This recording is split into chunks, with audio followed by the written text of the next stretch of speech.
continuer avec nous. Amen. Alléluia. Alors nous voulons faire nos annonces.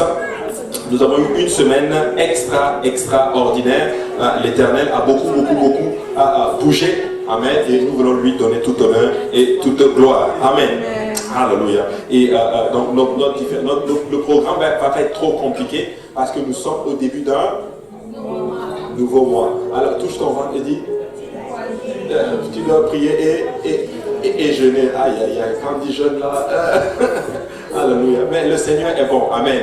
Alléluia. Nous pouvons jeûner. Si on demande l'aide au Seigneur, nous pouvons jeûner. Et je vais exhorter le peuple, si vous ne pouvez pas faire 3 jours de suite, faites 2 jours.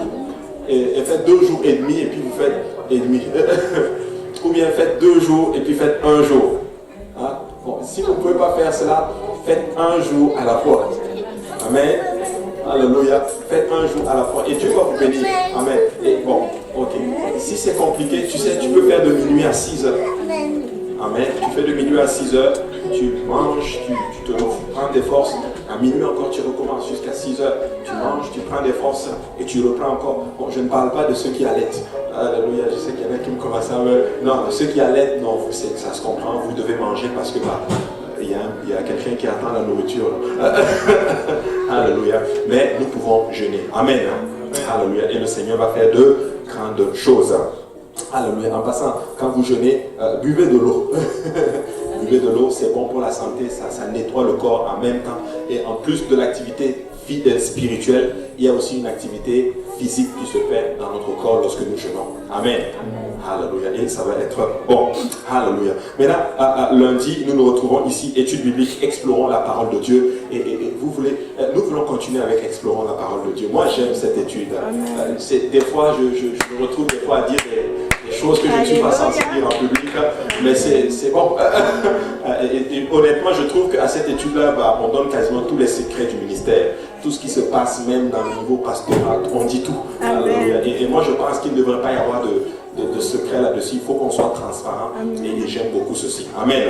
Alléluia. Donc 19h prière et à 19h30 nous commençons. Et après cela, nous avons la fraternité. Et le mardi, on ne va pas avoir d'évangélisation vu que c'est le début d'un nouveau mois. Il va y avoir la prière ici. Alléluia. Donc tous les groupes vont se retrouver ici pour la prière. Et jeudi, études bibliques de milieu de semaine. Bon, moi j'étais content parce qu'on m'avait dit qu'il va probablement y avoir un prédicateur, mais bon, ça a été annoncé ce matin que bon, ça a décommandé, mais on n'est pas encore. Donc il se peut que ça ne soit pas moi qui prêche jeudi. Donc dis à ton voisin, ça va juste être chaud. Ça va être bon. Donc vous voulez venir jeudi. Amen. À qui c'est? On ne sait pas. Donc je sais. Et si c'est moi qui prêche, faites comme si c'était quelqu'un d'autre qui prêchait. Alléluia. Et ça va être bon. Amen. Et le vendredi, vendredi, alléluia. Bon, vendredi, voilà. Vendredi, bon, et voilà. Vendredi, vendredi, normalement, c'était censé être approche apostolique. Mais approche apostolique a été, bon, mais il y a un mais, tu vois, ça a été juste décalé d'une semaine, parce que on pensait qu'il allait y avoir une activité le 15, mais ça a été décalé, donc ça a été monté pour le 15, c'est juste décalé d'une semaine, tout simplement, comme par exemple la semaine prochaine, on va juste monter d'une heure, c'est juste ça. Hein? Mais si vous voulez, si vous pensez, si vous voulez, vous pouvez quand même venir le vendredi prochain, comme si c'était approche apostolique. Hein? Ça ne gâte pas aussi, trop de viande, ça ne gâte pas la sauce. Qui peut dire amen à cela? Donc venez quand même s'il n'y a pas approche apostolique, venez quand même. Et alors vendredi, alors le 15, ça va être encore juste avec le feu. Ça, amen. Alors, donc ça va être bon. Amen. Gloire à Dieu. Et donc c'est ça. Et le samedi, samedi, ça va être la réunion de prière ici. 36 personnes étaient en train de prier ici dans le sanctuaire. Et nous voulons vraiment rendre grâce au Seigneur. Amen. Et nous voulons continuer à prier pour notre pasteur, le pasteur Kaozi, les autres pasteurs aussi, et aussi les différents ministères en prière, et aussi les autorités du Canada. Donc le pays est secoué en ce moment. Donc nous voulons garder notre cher pays en prière. Amen. Donc approche apostolique, comment comment se comporter en tant que célibataire, en tant que fiancé, comment gérer son temps et ses finances, comment fuir l'alcool, les drogues, la pornographie. Et il y aura différentes séances. Je pense qu'il y aura une séance pour les 6, plutôt pour les 12. Et en tout cas, il y a plusieurs séances. Ça va être une session extraordinaire la journée. Et moi, je pense que vous voulez être là. Amen. Alléluia. Et voilà, le Seigneur est bon. Alléluia. Et aussi, nous voulons, comme je le mentionnais, prier aussi pour notre pays, le Canada, qui est en ce moment un peu secoué, malheureusement. On ne sait pas si c'est malheureusement ou heureusement. En tout cas, Dieu est bon. Amen.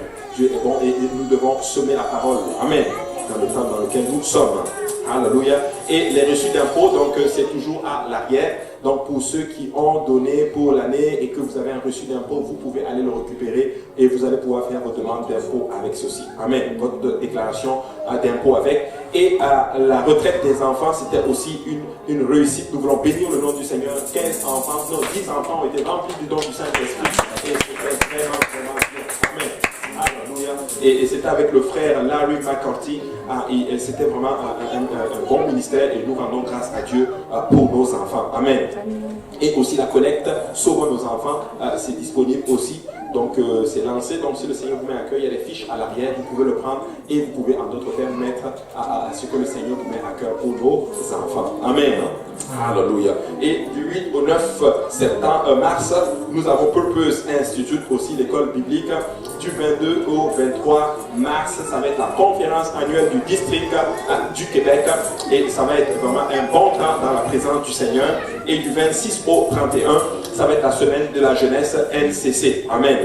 Et aussi, et n'oubliez pas, je vais toujours vous le rappeler, des prédications à l'arrière. S'il vous plaît, si vous avez votre clé USB, allez-y et vous allez pouvoir avoir des prédications. Amen. Mettez cela dans vos voitures, dans vos MP3, partout. Il ne faut pas regarder les autres. Voilà. C'est combien de prédications? Oh, bonne question, alléluia. C'est très, ça coûte zéro. En fait, tu peux l'acheter gratuitement. C'est gratuit. Il faut juste que tu aies une clé USB et on va pouvoir te les mettre. Gloire à Dieu. Amen. Donc c'est vraiment gratuit. Et pour ceux qui ont leur téléphone, le frère Achille en avait expliqué. Pardon, viens expliquer encore. Parce qu'il y avait qui n'étaient pas là. Viens expliquer. Ça s'appelle podcast. Amen. Quand je dis ça, j'ai l'air intelligent. C'est podcast en anglais ou balado en français et c'est ça, c'est une application qui est sur tous les Android et tous les Android et c'est quoi l'autre et Apple aussi, excusez, donc ça s'appelle Balado ou podcast. Donc vous téléchargez l'application, vous cherchez Jpeniel, c'est un logo bleu et donc vous vous abonnez, okay, et vous allez avoir l'application s'appelle Balado et en fait c'est un peu comme si tu avais une radio sur ton téléphone. Donc l'application s'appelle Balado, il y a plusieurs chaînes que tu peux t'abonner dans Balado. Donc Jpeniel c'est une des chaînes à laquelle tu peux t'abonner. Et donc ça, tu télécharges et puis tu t'abonnes. Et à chaque fois qu'on met les prédications, ça va t'envoyer une notification pour te dire qu'il y a une nouvelle prédication. C'est pareil sur iPhone et sur Android. Si vous avez besoin d'aide pour ça, vous pouvez me voir à des services. Amen. Alléluia. Et c'est gratuit aussi. Et vous pouvez, et je vous assure, quand tu l'écoutes, c'est comme tu écoutes les prédications, vraiment comme la radio. Pas de bruit de fond est extraordinaire, tu entends le son et tu peux le mettre dans ta voiture, tu peux le mettre dans ton MP3 et tout. Tu peux même le prendre, tu le mets dans la maison et tout, et c'est juste extraordinaire. Amen. Alléluia. Et le Seigneur est vraiment bon. Et maintenant, s'il vous plaît, portez attention. Dis à ton voisin, porte attention. Dis vraiment, porte attention. Ce samedi, il faut que tu augmentes ton heure d'une heure. Dans la nuit, parce que sinon tu vas arriver en retard. Et regarde, on perd une heure de sommeil, mais on gagne une heure de sommeil, comme le pasteur a annoncé. Alléluia. Et vous voulez évidemment. En tout cas, il y a certains objets, par exemple les iPads, tous ces machins-là se font tout seuls maintenant. Mais si vous avez une montre, une horloge, ou par exemple, je ne sais pas, quelque chose qui vous réveille à la maison et qui doit être fait manuellement, poussez votre horloge de 1 heure, littéralement, et ça va vous allez être à l'heure à l'église. Amen. Alléluia. Et ça va être bon. Alors j'ai fini avec mes annonces aujourd'hui. Nous allons aller auprès du Seigneur. Alléluia. Amen. Ça c'est bon. Alléluia. Et je sais qu'ils vont donner à la hauteur de ce qui a été fait. Et si vous êtes là, bon, pour la première fois, vous n'êtes pas tenu de nous donner un offrande, c'est un don de notre part pour vous aujourd'hui. Amen. Le pour la prière. Seigneur, nous te disons merci pour ton amour, ta bonté, ta fidélité. Tu es le Dieu grand et merveilleux, le Dieu qui nous a bénis, tel le Seigneur Jésus, avant même, tel le Seigneur, que nous mettions pied dans ce monde, tel le Seigneur Jésus. Nous voulons te dire merci pour tout ce que tu as accompli jour après jour dans notre vie, tel le Seigneur Jésus. Ta volonté, tel le Seigneur, que nous ne périssions pas, tel le Seigneur mon Dieu, mais que nous puissions hériter de la vie éternelle auprès de toi, Seigneur Jésus. Viens, tel le Seigneur, et aide-nous jour après jour, tel le Seigneur, nous rapprocher un peu plus de toi. Nous voulons, tel le Seigneur, œuvrer pour ton œuvre, tel le Seigneur, ici sur la terre, tel le Seigneur, aide-nous, tel le Seigneur Jésus, à faire ta volonté, tel le Seigneur, mon Dieu, mon roi, à rechercher ta volonté, Seigneur Jésus, dans tout ce que nous faisons. À présent, tel le Seigneur, nous voulons te bénir avec nos dîmes, nos offrandes. Je prie que tu les reçoives, que tu les sanctifies, Seigneur Jésus, que ton œuvre par elle prospère ici à Montréal et partout ailleurs dans le monde. Nous disons tous au nom de Jésus.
Alléluia. Merci Seigneur. On vient de me dire sur une note un peu, je ne sais pas, en tout cas, gloire à Dieu quand même, le frère Cédric, apparemment il a failli être agressé quasiment, il a failli être quasiment assassiné, là, quasiment. Mais nous voulons vraiment le garder en prière. Et vous savez, bon, c'est pas aussi facile là-bas, là. Il y a de bonnes choses qui arrivent, mais des fois l'ennemi aussi est déchaîné. Amen. Mais le Seigneur a sa main sur notre frère. Amen. Le Seigneur, j'aimerais qu'on prie pour lui. On va le garder en prière. Alléluia. Alléluia. Prions tous ensemble. Père, aujourd'hui, pour le frère Cédric, Seigneur, parce que tu l'as préservé, parce que tu l'as protégé, Père. Alléluia. Papa, nous croyons, Seigneur, que tu l'as envoyé là-bas pour ton œuvre, Seigneur. Si tu ne permettras pas, Seigneur Jésus, Alléluia, que ces choses arrivent, Seigneur. Papa, Alléluia. Nous te prions de le garder, nous te prions de le protéger, nous te prions de le bénir, nous te prions de papa, contre ce serviteur, papa. Jésus, Et papa, que toute arme forgée contre lui soit nulle et sans effet, Seigneur. Papa, qu'un ange, papa, qu'une cohorte angélique, papa, le garde, papa. Nous venons prier, éternel Dieu de gloire. Que ta grâce, papa, soit sur nous, papa. Éternel Dieu de gloire, papa. Garde-le, papa, d'une escorte angélique, papa. Papa, nous annulons le dessein de l'ennemi. Nous annulons ce plan au nom de Jésus. Papa, nous venons Seigneur, mon Dieu, Alléluia. Papa, nous prions pas, tu donnes toute honneur, toute gloire, Seigneur. Papa, notre Église est en train d'élever maintenant la voix, Seigneur, en faveur de ton serviteur et de ton fils, Seigneur Jésus. Alléluia. Présente Jésus, Seigneur, Alléluia. Glorifie maintenant ton nom, Seigneur, pour parler cette situation, Seigneur. Que beaucoup d'âmes parviennent au salut, Seigneur. Au nom de Jésus-Christ, nous prions, Seigneur. Alléluia. Au nom de Jésus. Alléluia. Amen. Quand on même pour le Seigneur.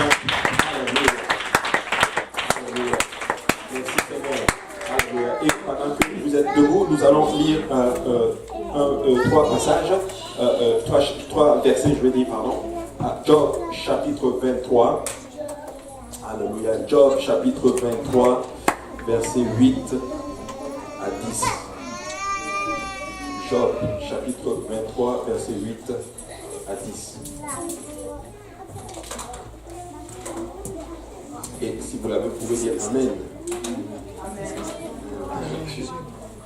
Et si vous êtes en train d'arriver, c'est déjà aussi à l'écran. Alors, nous pouvons lire au nom du Seigneur Jésus. Alléluia. Il est écrit, mais si je vais à l'Orient, il n'y est pas. Et si je vais à l'Occident, je ne le trouve pas. Est-il occupé au nord? Je ne puis le voir. Se cache-t-il au midi? Je ne puis le découvrir. Il sait néanmoins quelle voie j'ai suivi. Et s'il m'éprouvait, je sortirais pur comme l'or. Quelle déclaration de Job. Même s'il m'éprouve, je sortirai pur. Waouh, déclaration. On peut le relire encore. Il dit, mais si je vais à l'Orient, il n'y est pas. Si je vais à l'Occident, je ne le trouve pas. Est-il occupé au nord? Je ne puis le voir. Se cache-t-il au midi? Je ne puis le découvrir. Il sait néanmoins quelle voie j'ai suivi. Et s'il m'éprouvait, je sortirai pur comme l'or. Alléluia. Prions tous ensemble. Père, nous te rendons grâce aujourd'hui. Nous te remercions encore pour ton esprit, pour ta joie que nous ressentons en ces lieux, Seigneur Jésus.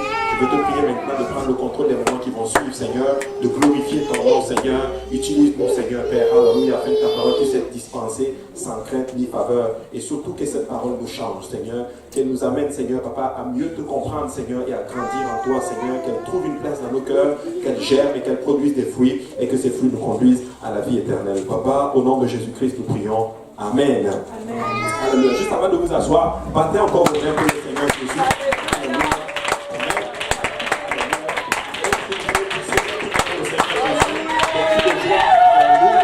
Merci Seigneur. Merci Seigneur.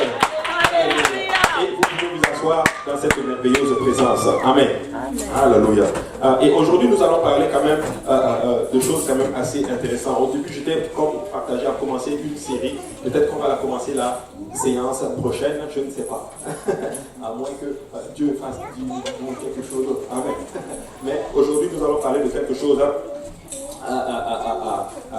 d'assez important. Et je sais que des fois, beaucoup d'entre nous, nous passons par des moments difficiles. Certains d'entre nous, des fois, nous avons le cœur qui est blessé, nous avons notre cœur qui pleure, par exemple. Et je peux me poser cette question. Est-ce qu'il y a des gens ici dont votre cœur pleure, par exemple?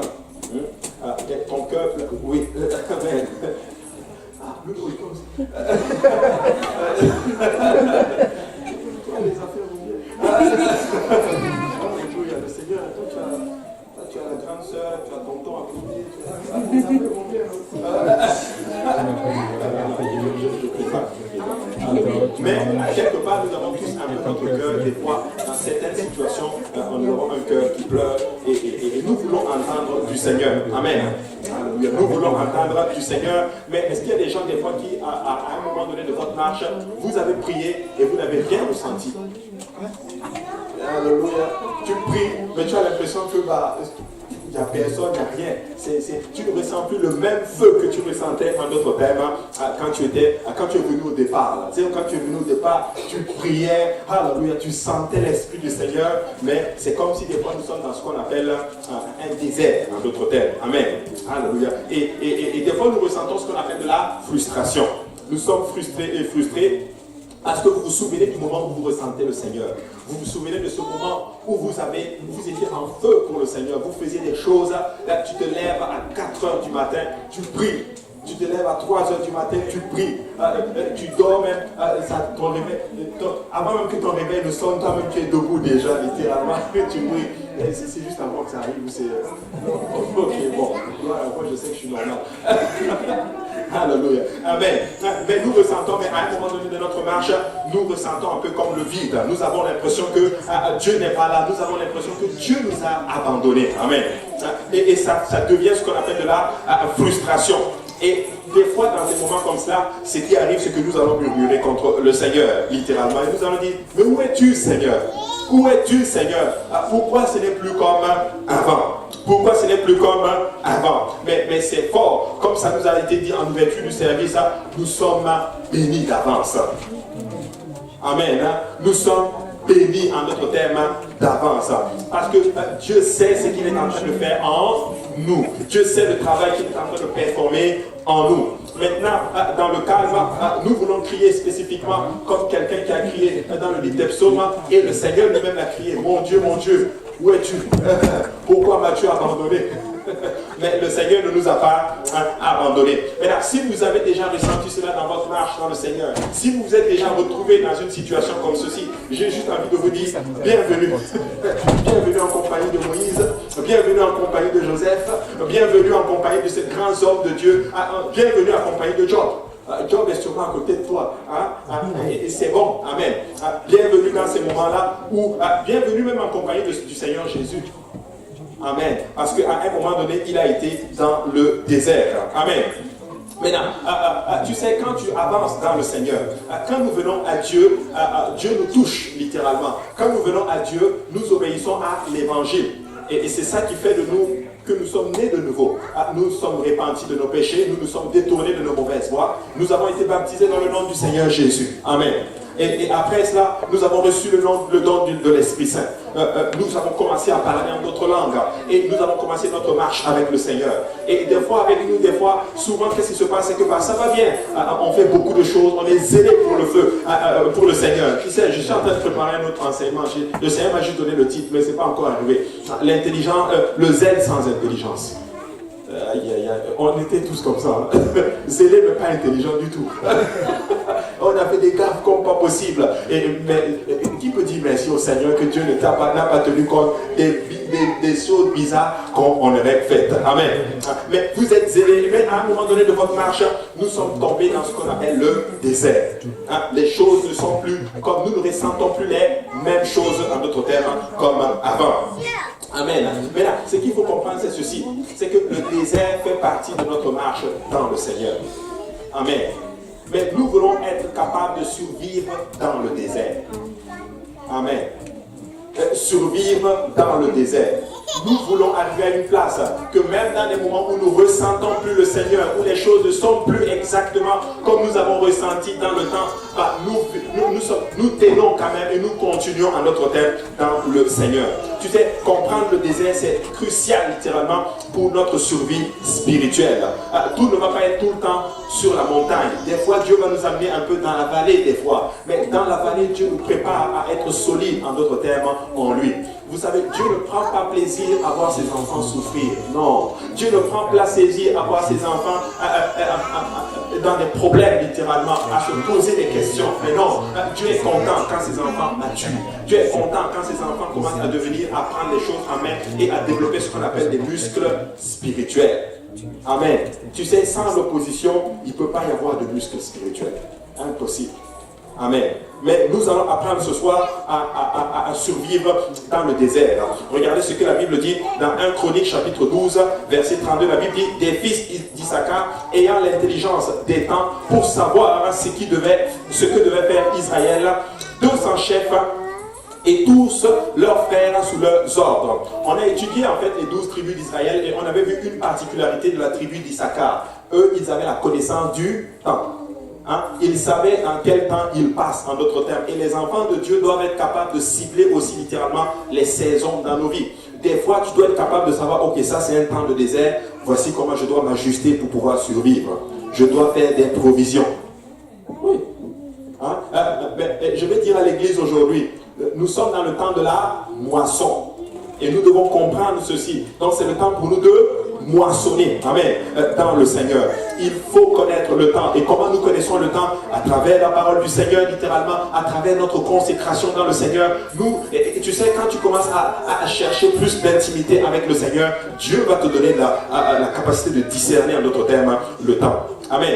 Et il y a un temps, en d'autres termes, pour tout. Dans Ecclésiaste chapitre 3, 1, un temps pour toutes choses sous les cieux. Il y a un temps pour pleurer, il y a un temps pour rire, il y a un temps il y a un temps, en d'autres termes, pour tout. Église, c'est notre saison. C'est le temps pour moissonner. Et je vais dire à quelqu'un, si tu es dans le désert, c'est parce que Dieu est en train de préparer quelque chose en toi. Dieu est en train de t'équiper pour te rendre fort afin que tu puisses moissonner.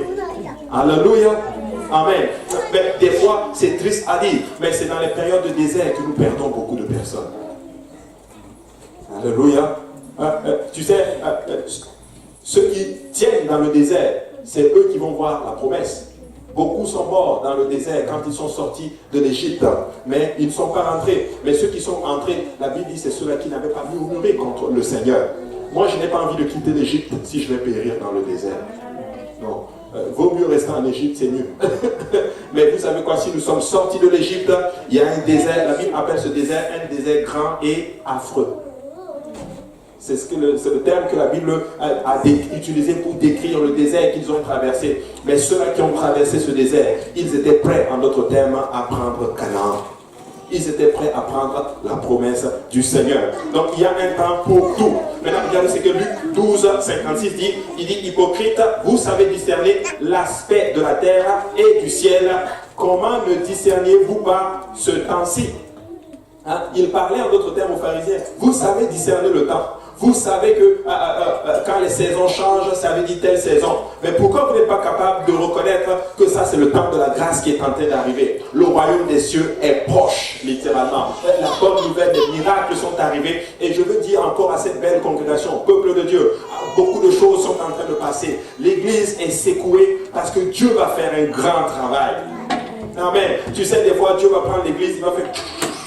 Pourquoi? Parce que des fois, Dieu est en train de préparer l'église et des fois, Dieu va permettre des situations comme cela pour que nous réalisons, en d'autres termes, où nous en sommes, si nous sommes vraiment solides dans la foi qui a été prêchée une fois pour toutes. Amen. Alléluia. Donc Dieu, des fois, va secouer son église. Mais tu sais quoi, quand Dieu secoue, ou du moins quand Dieu permet que nous passions dans des moments désertiques, ce n'est pas parce que Dieu ne nous aime pas. Non, c'est parce que Dieu veut faire un travail extraordinaire en nous. En passant, on ne peut pas bâtir sur un fondement faible. Dieu va bâtir sur du fondement solide. Alléluia. Dieu va bâtir sur du fondement solide. Donc nous devons être capables de discerner le temps. Et Jésus a réprimandé beaucoup de personnes parce qu'il cherchait il cherchait les choses, il cherchait en fait même les mauvaises choses et en plus au mauvais moment, en d'autres termes. Tu sais, un agriculteur doit comprendre le but des saisons. C'est comme un agriculteur qui se dit, moi je vais commencer à moissonner en hiver, plutôt à semer en hiver. Non seulement il va se faire du mal pour rien, il y a de la neige partout, tu ne peux rien faire. Il faut dire ça c'est le temps de c'est l'hiver, en d'autres termes, le sol est là, on ne peut rien faire, il faut juste attendre, tout simplement. Amen. Mais quand l'été arrive, quand du moins le printemps arrive, je ne connais pas, je ne suis pas agriculteur, j'ai déjà travaillé au champ, mais je ne suis pas agriculteur. Je sais juste qu'il y a un temps et ils connaissent le temps, ils sondent le temps et au moment venant, ils commencent à travailler en fonction.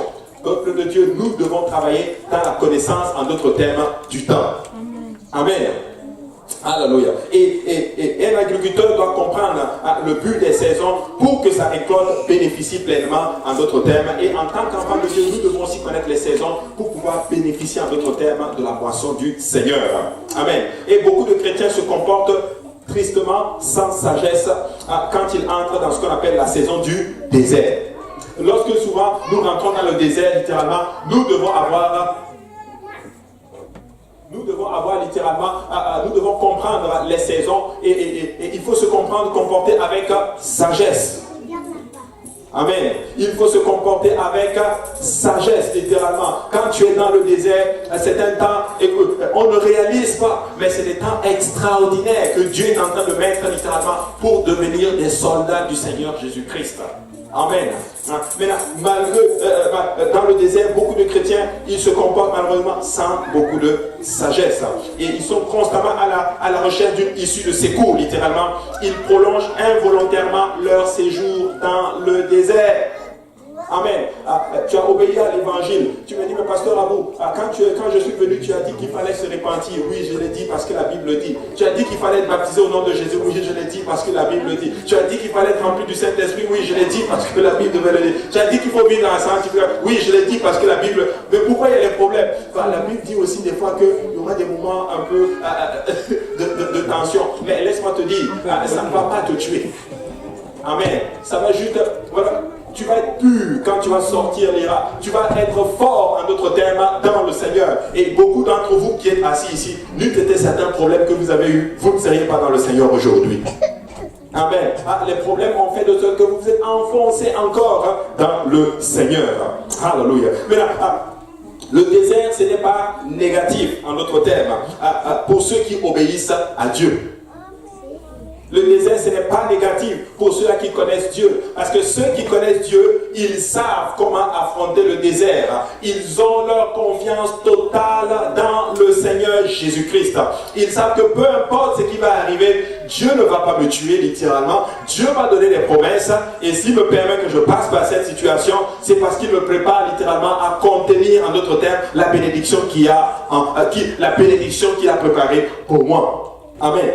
Alors, et le but de Dieu en conduisant Israël dans le désert était en fait de les tester. Dieu ne tente pas, mais Dieu teste. Amen. Dieu teste. Est-ce que tu es capable, littéralement? Est-ce que tu es prêt, en fait? Parce que Dieu, souvent, des fois, il va donner comme ceci, parce que tu forces sa main. Mais des fois, parce qu'il t'aime tellement, il va retenir un peu. Et c'est ce qu'on a appris au niveau de la foi. La foi, c'est pas l'esprit positif, genre ma volonté. Non, la foi, c'est quoi? C'est que je mets toute ma confiance en Dieu. Je lui fais confiance. En fait, la foi, c'est ceci. J'accepte la volonté de Dieu dans ma vie. Totalement. Que ça me fasse plaisir ou que ça ne me fasse pas plaisir, je l'accepte. C'est ça la foi.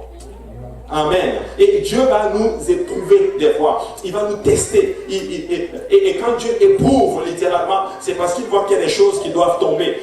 Tu sais, après le salut, il y a un désert qui va épurer, en d'autres termes, tout ce qui ne glorifie pas le Seigneur en nous. Amen. Et c'était vraiment de les tester, de les entraîner et de les préparer à être des guerriers sanctifiés. Dieu veut que tu sois prêt. Et Dieu, des fois, va même permettre, littéralement, il va laisser à ce que l'ennemi vienne te tenter.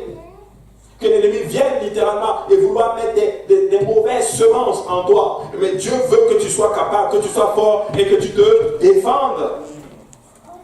Alléluia. Le Seigneur veut, oui, c'est pour ça que tu te prépares dans l'étude de la parole de Dieu, que tu te sanctifies en d'autres termes. C'est pour ça que tu fais toutes ces choses. Tu viens dans le Seigneur et ta foi est bâtie, ta foi est solidifiée et ta croyance devient de plus en plus solide, de plus en plus solide. Et lorsque le vent arrive, il y aura du secousse, mais ta maison va tenir parce que tu es fondé sur le roc qui est nul autre que le Seigneur Jésus-Christ. Alléluia. De les entraîner à être des guerriers sanctifiés. Nous devons être sanctifiés. Tu sais, quand tu te sanctifies, tu es en train de bâtir des murs solides, des forteresses autour de toi, de telle sorte que quand l'ennemi vient pour t'attaquer, il va juste pas trouver de la place. La sanctification, c'est important. Amen. La sanctification, c'est important. Mais au lieu de cela, les Israélites ont perçu à tort le désert comme une punition.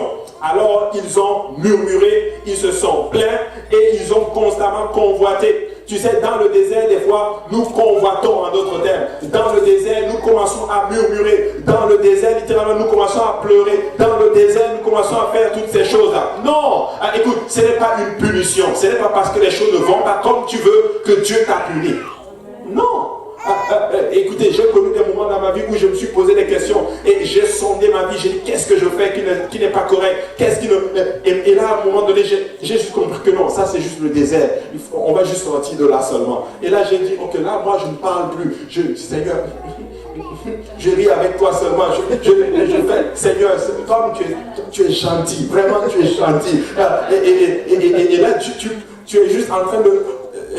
Tu es juste en train de dire au Seigneur, sors-moi vite de cette affaire, mais d'une certaine façon. Amen. Je ne veux pas dire, sors-moi de là. Non, tu développes juste une bonne attitude. Écoutez-moi bien, l'attitude, c'est important. Je l'ai dit, tu peux avoir tort et ton attitude va faire que Dieu va être de ton côté. Oui. Oui. Mais tu peux avoir raison et ton attitude va faire que Dieu va dire, On va le laisser encore un peu dedans. Tu sais, le désert, c'est important dans la vie d'un enfant de Dieu. Que quelqu'un dise le désert. Littéralement, ils se sont plaints et dans le désert, ils ont commencé à convoiter. Ils ont commencé à regarder les autres nations. Ils ont commencé à dire, oh, nous on veut être comme les autres nations. Église de Dieu, nous ne sommes pas comme les autres peuples de Dieu. Ce n'est pas parce que tu n'as pas telle chose que tu dois envier ton frère ou ta soeur. Non. Ou que tu dois envier les gens du monde. Non. Dieu est en train de travailler en moi. Alléluia. Dans le temps convenable, Dieu va me bénir. Dieu va me donner ce dont j'ai besoin. Amen. Et ce qui devrait être un bref voyage dans la nature est devenu une expérience de toute une vie. Ils étaient censés passer 40 jours seulement dans le désert. Ils en ont passé 40 ans. Parce qu'ils ont murmuré, parce qu'ils ont convoité, parce qu'ils se sont plaints et parce qu'ils ont mal compris ce que Dieu était en train de faire dans leur vie. Tu sais, tu dois comprendre qu'est-ce que Dieu est en train de faire dans ta vie. Dieu n'est pas en train de te frapper. Dieu n'est pas un sadomaso, un père sadomaso est content, qui prend plaisir à voir ses enfants en train de s'ouvrir. Yes, je suis content. Non, Dieu n'est pas comme ça. Mais Dieu prend plaisir à voir ses enfants heureux, à voir ses enfants joyeux. Dieu prend plaisir lorsqu'il voit ses enfants. Oh, mes enfants ont grandi spirituellement. Mes enfants ont maturé. Oh, mes enfants m'aiment de plus en plus. Oh, mes enfants sont de plus en plus solides dans mes voies. Et c'est ce que Dieu prend plaisir, littéralement. Mais ne comprends pas mal ce que Dieu est en train de faire dans ta vie. Ce n'est pas une punition, tu n'es pas maudit, il n'y a pas une malédiction sur toi. Quelqu'un était venu une fois me voir, la personne n'est pas ici, on essaie de la gagner, la personne n'est pas ici, et la personne me disait, mais pasteur, à vous voir, ça ne va pas dans ma vie, depuis là je cherche le travail, ça, échec, et même dans tel autre, quelque part, on m'a un soi-disant prophète m'a dit, non, c'est la tante de quel qui avait fait ceci. Je lui ai dit, maman, écoute-moi bien, si tu donnes ta vie à Jésus, si tu te répands de tes péchés, tu es baptisé au nom de Jésus, rempli du Saint-Esprit, et que tu commences à vivre dans la sanctification, laisse-moi te dire que Dieu va te donner ce qui est bon au temps convenable. Aussi simple que cela. Elle me dit, oui, j'ai dit oui. Oui, Dieu va te donner. N'écoute pas ces gens, ces soi-disant qui disent, malédiction, malédiction. Écoute, nous sommes les enfants de Dieu. Amen. Nous sommes les enfants de Dieu. C'est triste à dire. Les enfants de Dieu croient même à l'occultisme plus qu'à Dieu. Oui, ils ont même plus peur du sorcier que de Dieu. Oui. Mais écoutez, si nous sommes sous la couverture du sang de Jésus-Christ, alléluia, aucun sorcier ne peut te faire quelque chose. Tu vis dans la sanctification, aucun sorcier ne peut te faire quelque chose. Les enfants d'Israël étaient dans le désert.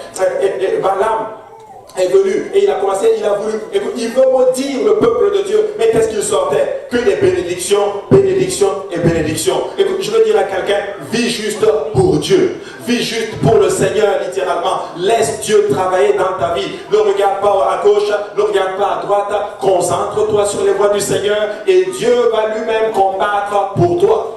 Alléluia. Dieu va lui-même combattre pour toi. Mais ce qui devait être quelque chose de temporaire, c'est devenu hyper long, littéralement, et cela à cause de l'attitude et parce qu'ils ont mal compris ce que Dieu était en train de faire dans leur vie.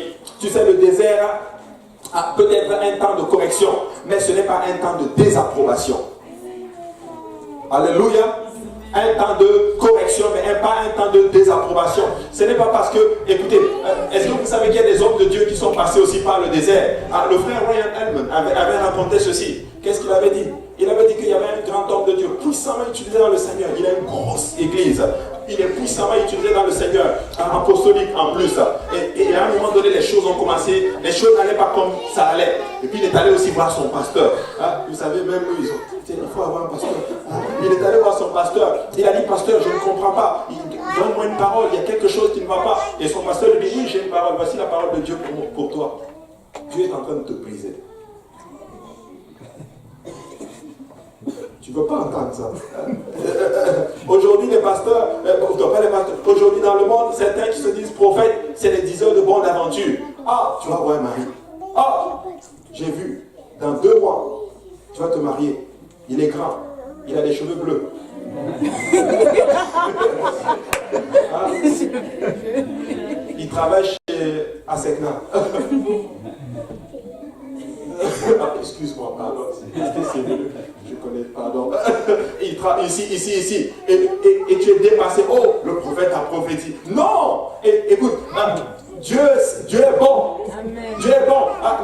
Des fois, Dieu, le prophète, Dieu va l'utiliser pour te dire en d'autres termes. Et ça m'est déjà arrivé. Ça m'est déjà arrivé où j'ai eu une situation et moi j'étais content, j'étais heureux, je dis yes, il y a finalement eu cette chose. Et un homme de Dieu qui est utilisé dans le Seigneur m'a dit non, c'est pas la bénédiction de Dieu, c'est pour te fatiguer. J'ai dit ah oui. Ah oui.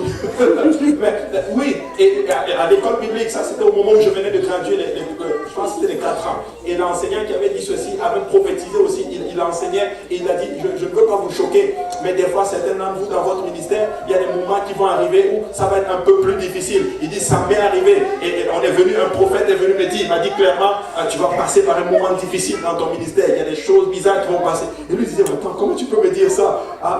Mais écoute, ce n'est pas un temps de désapprobation. Ce qui arrive dans ta vie, ce n'est pas parce que Dieu te déteste ou parce que tu as mal fait. Non! Dieu est en train de faire quelque chose dans ta vie. Dieu est en train de solidifier littéralement ta relation dans le Seigneur. Au moins aujourd'hui, tu sais en qui tu as cru, en d'autres termes. Au moins tu sais que tu es solide dans le Seigneur. Et voilà pourquoi j'aime l'apôtre Paul. Paul est différent un peu de Jean-Baptiste. Paul est dans la prison. Jean-Baptiste est aussi en prison. Mais Jean-Baptiste en prison, qu'est-ce qu'il a fait?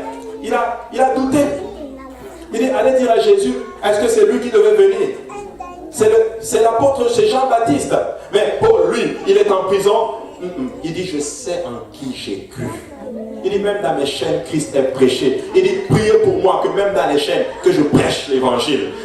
Paul n'a pas douté. Maintenant, quelle est la différence entre les deux? Tu sais, Paul le dit, je les connais. J'ai connu le Seigneur littéralement. Mais Jean-Baptiste le dit, moi-même je ne le connaissais pas.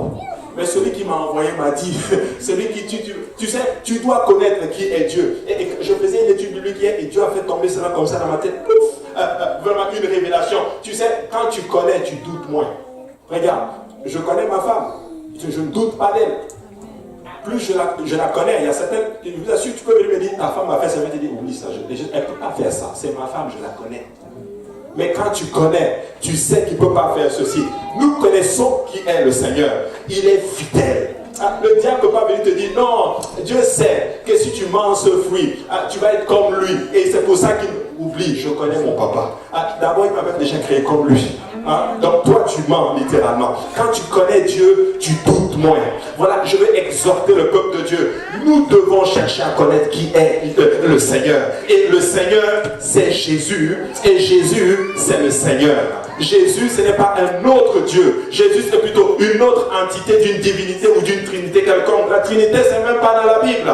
Il n'y a qu'un seul Dieu qui s'est manifesté dans la chair et qui est venu nous sauver. Et Jésus-Christ, c'est Dieu lui-même qui est venu dans la chair. On en parlait avec le frère Guy. Il me disait cela hier. C'était jeudi dans la voiture. Il me dit, écoute, tu enlèves la divinité de Jésus, tout s'effondre.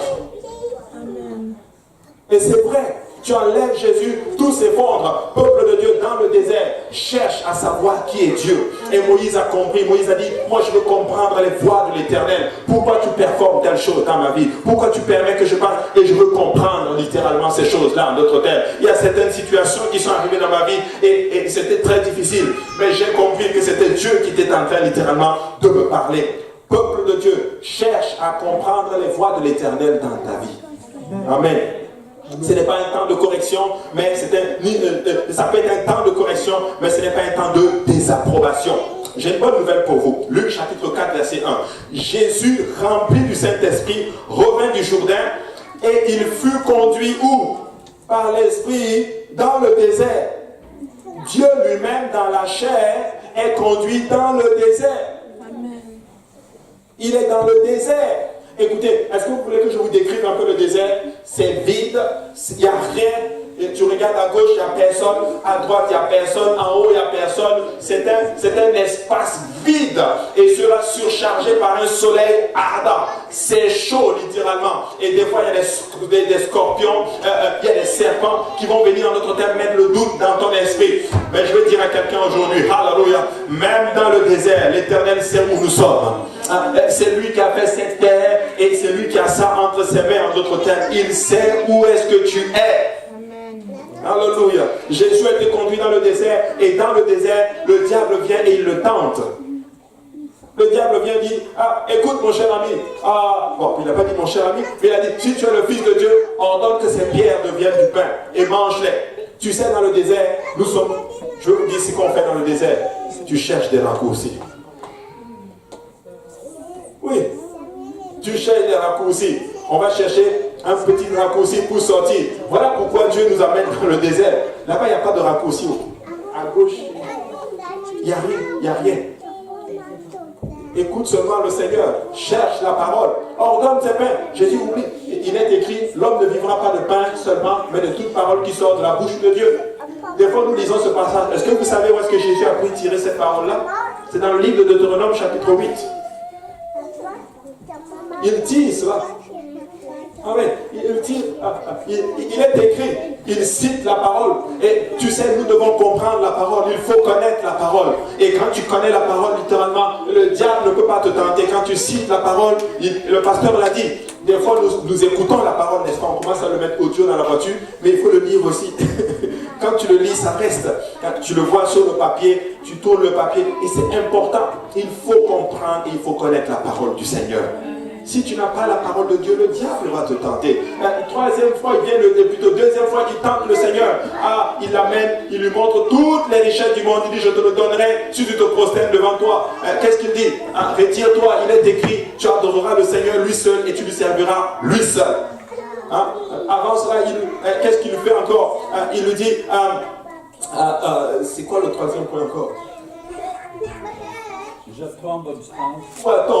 Merci beaucoup. Voilà, il dit, il amène sur une haute montagne, il dit, jette-toi, parce qu'il est écrit, il ordonnera à ses anges de te porter afin que ton pied ne heurte contre une pierre. Qu'est-ce qu'il cite encore? Ça, c'est le diable qui cite la parole de Dieu. Psaume combien? 91. Psaume 91, merci. C'est bon, frère. Psaume 91.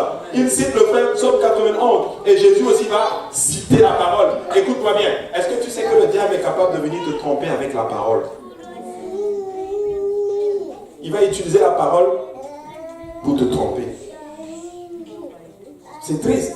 Il utilise la parole et il altère la compréhension. On ne peut pas altérer la parole de Dieu, mais il va altérer la compréhension de la parole du Seigneur. Voilà pourquoi nous devons comprendre la parole du Seigneur. Je vais vous donner un petit témoignage qui est arrivé dans une église, et c'est vrai. C'est une réalité. Ça s'est passé dans mon pays.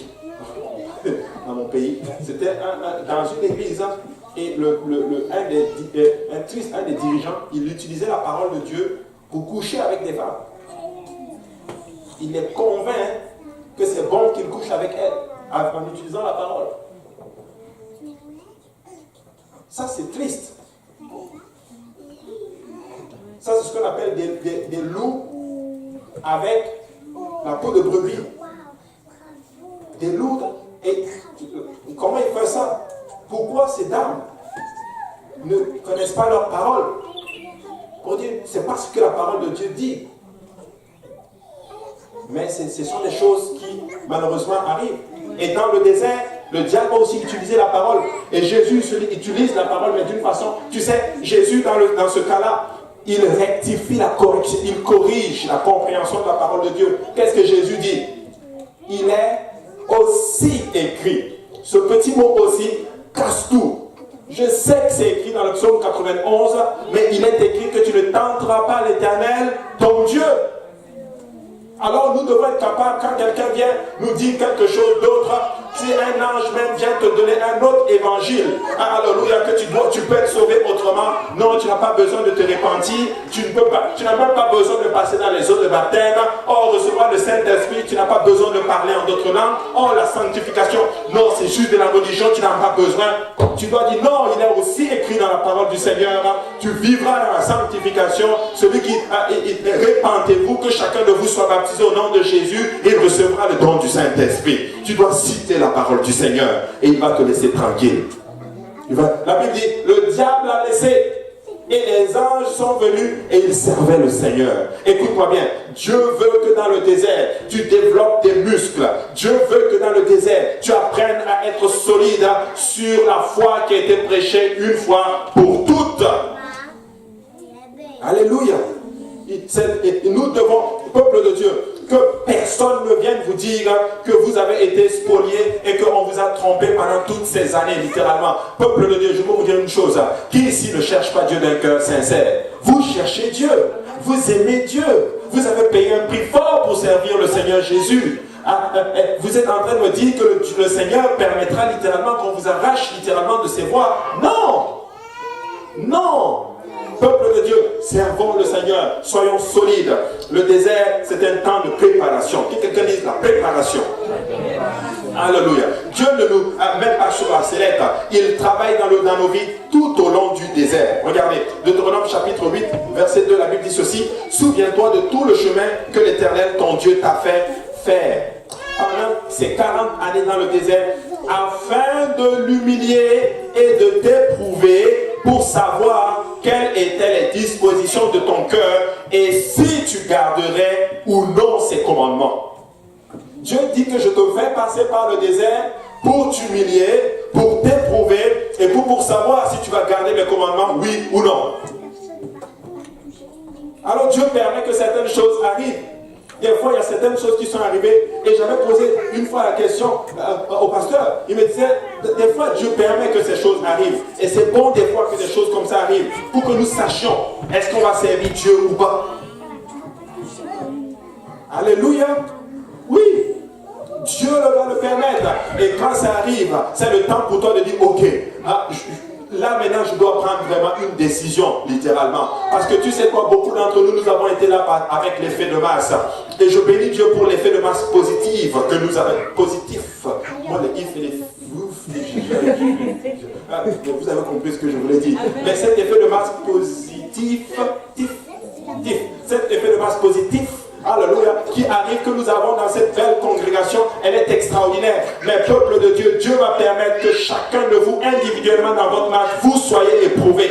Et que vous sachiez que vous prenez vous-même la décision de dire, moi je vais servir le Seigneur. Je continuerai littéralement dans ses voies. Amen. Alléluia. Et c'est ça. Pour que tu vois toi-même les dispositions de ton cœur. Et que tu saches si tu garderais ou non ces commandements. Écoutez, je vais vous parler vraiment de cœur à cœur. C'est vraiment la résolution que j'ai depuis l'année 2019. J'ai dit, je veux commencer à vous parler de cœur à cœur. Quand je suis venu au départ, et certains d'entre vous, les anciens qui étaient là aussi, vous avez connu cette période-là, certains d'entre vous ou non, c'est triste à dire, mais il y a des anciens qui sont tombés. Oui, des gens qui étaient assis sur la chaise. Ils sont tombés. Et nous, on était jeunes dans la foi. Ça aurait pu nous affecter. Et beaucoup d'entre vous, il y en a qui me regardent, mais vous étiez là aussi. Ça aurait pu vous affecter. J'ai vu certains d'entre vous, vous avez crié, vous êtes roulé à terre, tellement ça vous avait affecté. Est-ce que ça vous a empêché de servir le Seigneur? Non. Pourquoi Dieu permet que ces choses arrivent? Ce n'est pas la volonté de Dieu que ça arrive. Mais quand une personne est prédisposée à ces choses, Dieu va des fois permettre que ces choses arrivent pour éprouver l'Église, pour que nous soyons solides et que nous sachions, que nous disons nous-mêmes, je servirai l'Éternel quoi qu'il en soit. Alléluia. Troisième point, le désert n'est pas un lieu de défaite pour ceux qui obéissent à Dieu. Non, le désert c'est une victoire pour les enfants du Seigneur. Tu sais, quelqu'un, j'ai écouté cette chanson, j'ai aimé cette parole-là, certains d'entre vous allez connaître cette parole. Il dit ceci, il dit,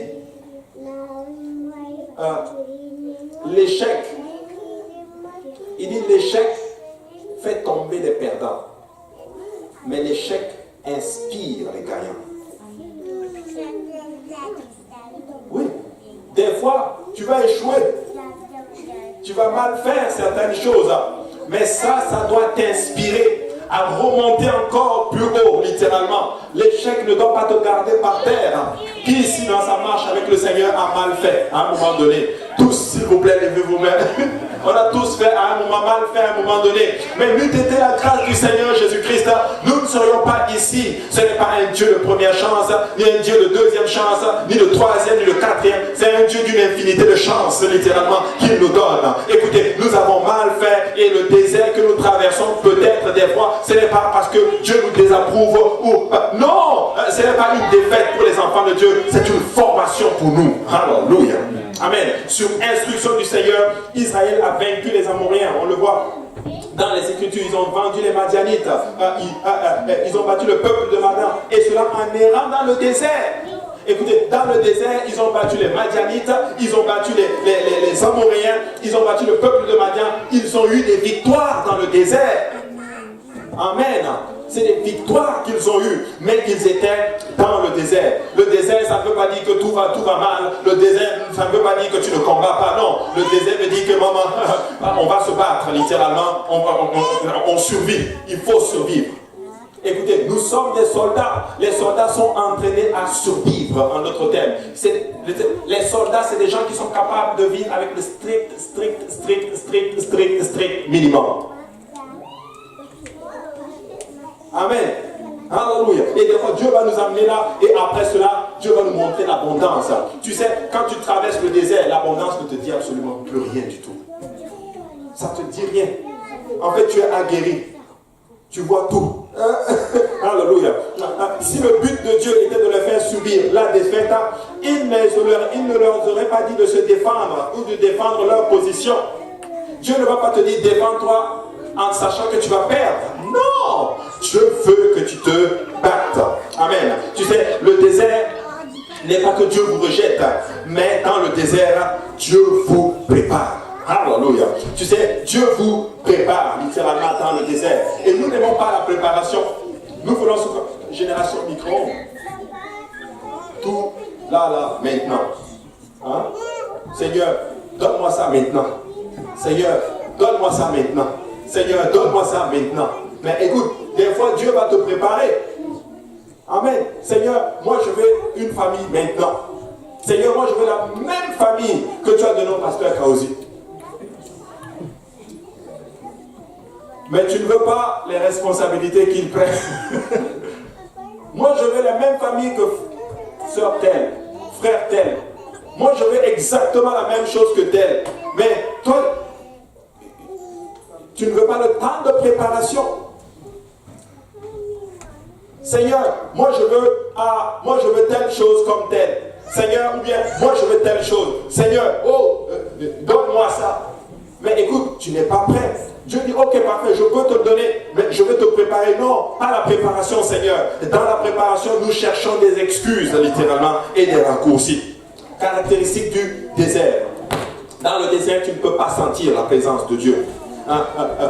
C'est comme ça. Tu as du mal à ressentir. Et beaucoup d'entre vous, des fois, vous êtes venus me dire, je prie, mais je ne sens rien. C'est bizarre, après l'enseignement de jeudi, une sœur est venue me voir et me dit, frère, pendant que tu as enseigné, c'est comme si tu étais en train littéralement de me parler.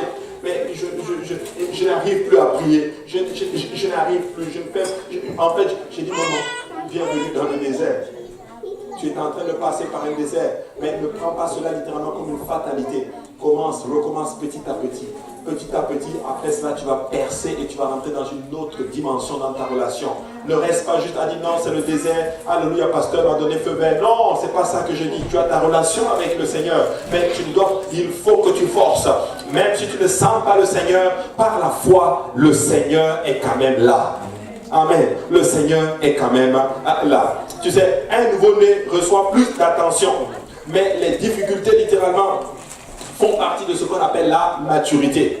Un nouveau-né, Dieu va lui donner plus d'attention, mais quand tu commences à maturer littéralement, tu perds, en d'autres termes, tu deviens de plus en plus seul. Je vais vous parler un peu de moi quand je suis arrivé ici un peu pour étudier. Dieu, mais bon, au début ça allait bien, ça allait bien à tout point de vue. Et puis à un moment donné, Dieu a commencé à fermer le robinet un peu. Il fermait, et puis à un moment donné, il a tout fermé. Je dis, ok. Et maintenant, va te débrouiller maintenant. Et je bénis Dieu pour ces moments-là, littéralement. Parce que Dieu est bon. Parce que lorsque, tu sais, Dieu m'a montré quelque chose. Il n'y a rien de tel que d'être indépendant. Amen. Je vous dis. Quand je dis indépendant, ce n'est pas que je n'ai plus besoin de vous, non. C'est d'être indépendant spirituellement. Je m'encourage tout seul. Si tu m'encourages, c'est bien. Vraiment, merci. S'il vous plaît, encouragez-moi. Mais si vous ne m'encouragez pas, je dois être capable de m'encourager tout seul. Sinon, je vais mourir dans ce désert. Amen. C'est ça. Et Dieu m'a dit, arrive à cette place où tu deviens indépendant. En d'autres termes, Dieu m'a dit, arrive à cette place où tu deviens indépendant, à tout point de vue, indépendant financièrement. Je parle au niveau de la famille. Dieu m'a parlé depuis. Arrive à une place où tu coupes toutes ces affaires-là. Tu es indépendant financièrement, littéralement. Tu es indépendant à tout point de vue. Tu es indépendant spirituellement. Tu es indépendant, tu es capable, littéralement. Et tu vis pour le Seigneur. Tu vis pour le Seigneur, que ça vienne, gloire à Dieu, ça vient pas, bon, on va se battre, mais je ne vais pas mourir dans ça. Alléluia, mais c'est triste à dire, beaucoup meurent dans le désert. Beaucoup sont dans la maison du Seigneur et des fois ils meurent. Ils sont dans leur désert, des fois ça va manquer un service, 2 services, 3 services, ça va manquer ceci, ça va manquer cela, ça va faire ceci, mais ne meurs pas dans le désert. Sois fort. Dis à ton voisin, sois fort. Alléluia. Au fur et à mesure que nous grandissons, le niveau d'assistance que nous recevons change pour encourager notre croissance. Alléluia. Des fois, Dieu va changer. Dieu ne va pas te donner. Qu'est-ce que Dieu va faire? Il va commencer à réduire un peu pour que tu deviennes de plus en plus mature et autonome. Ça là, Dieu m'a montré. Écoutez, tu parles de miracles. J'ai vu des miracles quand j'ai donné ma vie à Dieu. Tout ce que j'ai demandé à Dieu, Dieu me le donnait. Je vous dis, à l'école, c'était comme pas possible. Des A+ dans les cours que tu ne peux même pas imaginer. Les papiers d'immigration, ça venait comme ça, littéralement. Beaucoup de choses. Tu pries seulement, Dieu ouvre. Et puis à un moment donné, c'est plus la même chose. Tu dis, mais qu'est-ce qui s'est passé? Pourquoi ça? Pourtant, les autres qui arrivent là, tu vois, Dieu performe comme ça. Tac, comme ça dans leur vie. Et là, après, Dieu m'a montré. Je pense que c'est le pasteur qui a enseigné là-dessus. Et Dieu m'a dit, des fois, quand tu viens dans le Seigneur, Dieu va faire des choses, des fois comme ça, pour stimuler ta foi. Mais quand Dieu voit que tu es quand même assez solide et qu'il t'a déjà pris, en fait, ces choses ne t'impressionnent plus. Écoute-moi bien. Les miracles, des fois, c'est pour stimuler ta foi. C'est pour te stimuler littéralement à rester dans le Seigneur. Et tu sais, quelqu'un a dit ceci, c'est un prédicateur, que quand tu vois trop de miracles, commence à te poser des questions. Oui, ça veut dire que tu n'es pas vraiment mature et Dieu fait ça pour que tu saches qu'il est là. Mais des fois, Dieu va voir que bon, il n'a plus besoin de ça, il est là. Il est là. Il sait que je vais le faire ou il ne va pas le faire. Je ne suis pas en train de dire qu'il n'y aura plus de miracles dans ta vie. Ce n'est pas ça que je suis en train de dire. Mais ce que je suis en train de dire, que Dieu t'amène à un niveau que ces choses-là ne t'impressionnent plus en d'autres termes. Écoute, qu'on te donne, gloire à Dieu. Qu'on ne te donne pas, gloire à Dieu quand même. Tu sais où tu vas. Ton espérance est dans les cieux et je suis en train de m'amasser un trésor dans les cieux. Alléluia. Écoutez, Dieu va nous bénir. Quand la trompette va sonner, nous allons tous être au ciel et quand Dieu va ouvrir nos récompenses, Dieu va dire waouh, béni soit le nom du Seigneur. Ça en valait vraiment la peine de servir le Seigneur. Alléluia. Alléluia. Alors, c'est pour encourager notre croissance. Tu sais, vous semblez aller dans une direction opposée à vos rêves. et même des promesses de Dieu, vous ne percevez aucune croissance, vous pouvez avoir le sentiment de régresser, vous pouvez vous sentir mal aimé et même ignoré par le Seigneur et même par les autres. Et j'ai connu des moments comme ça où on a senti une solitude comme pas possible. Mais je bénis le Seigneur pour ces moments-là. Parce que ces moments-là, bon, c'était déterminant pour moi. Parce que c'est les moments où j'ai douté littéralement, même carrément de la peine du Seigneur dans ma vie. Mais vous savez, aujourd'hui, comme on dit, ça c'est les Ivoiriens qui disent ceci. Capri mort n'a plus peur du couteau. Mais il est mort, il n'a plus peur du couteau. Tu sais, quand tu meurs dans le Seigneur, c'est fini. C'est-à-dire que tu n'as plus peur de rien. On est content, on n'est pas content, on est d'accord, on n'est pas d'accord, on te donne ou on ne te donne pas. C'est pas ton affaire. Toi, tu sais que tu dois servir Dieu, c'est tout. Amen. Et Dieu veut qu'on arrive dans des moments comme cela. Et c'est ça le désert.